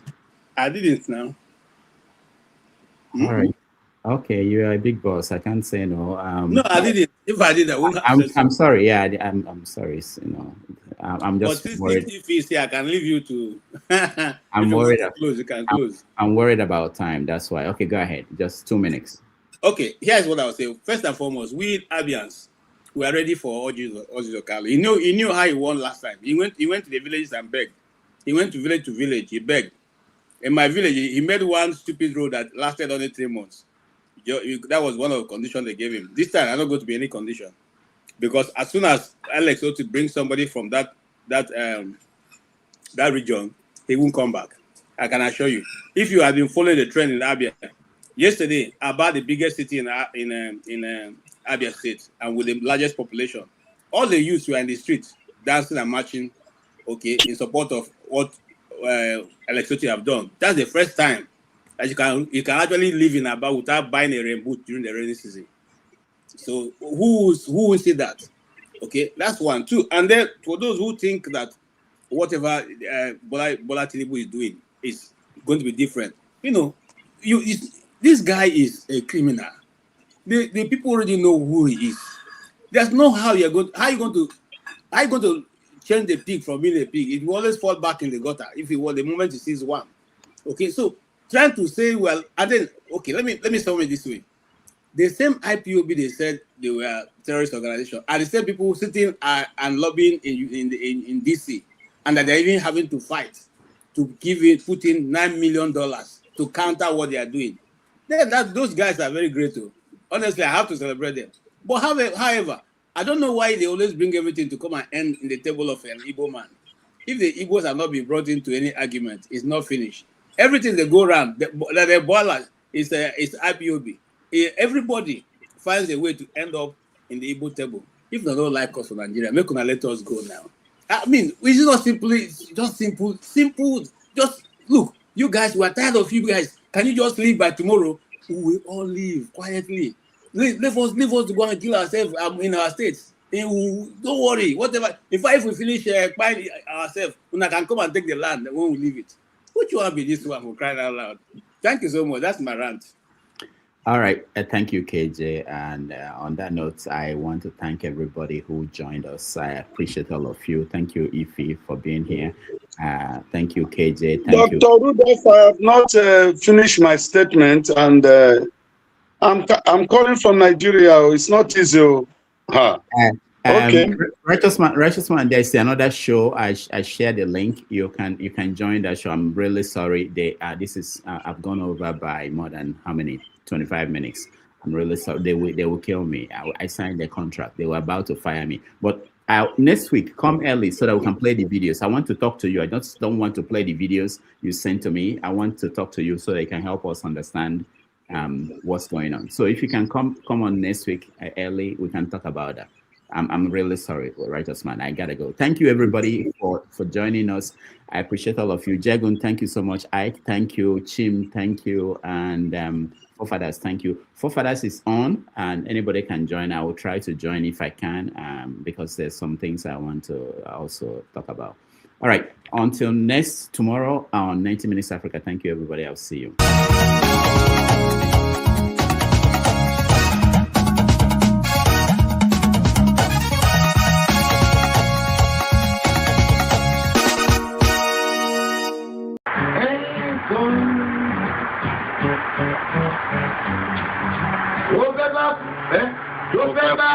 Tó fẹ́ kú torí ẹ̀ o.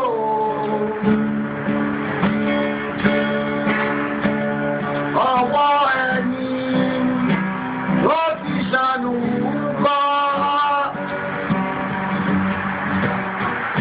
Ayé la bá, ayé la fi sílẹ̀ sí. Lọ́nà èèyàn.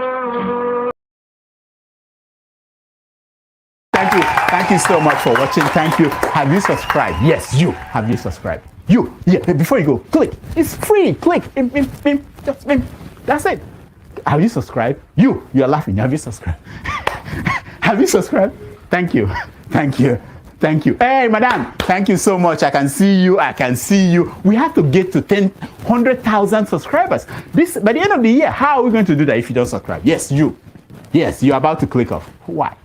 Have you subscribed? It's free. If you don't, ask your son, ask your daughter how to. Just one click. Thank you. I see you. Aha. Thank you very much.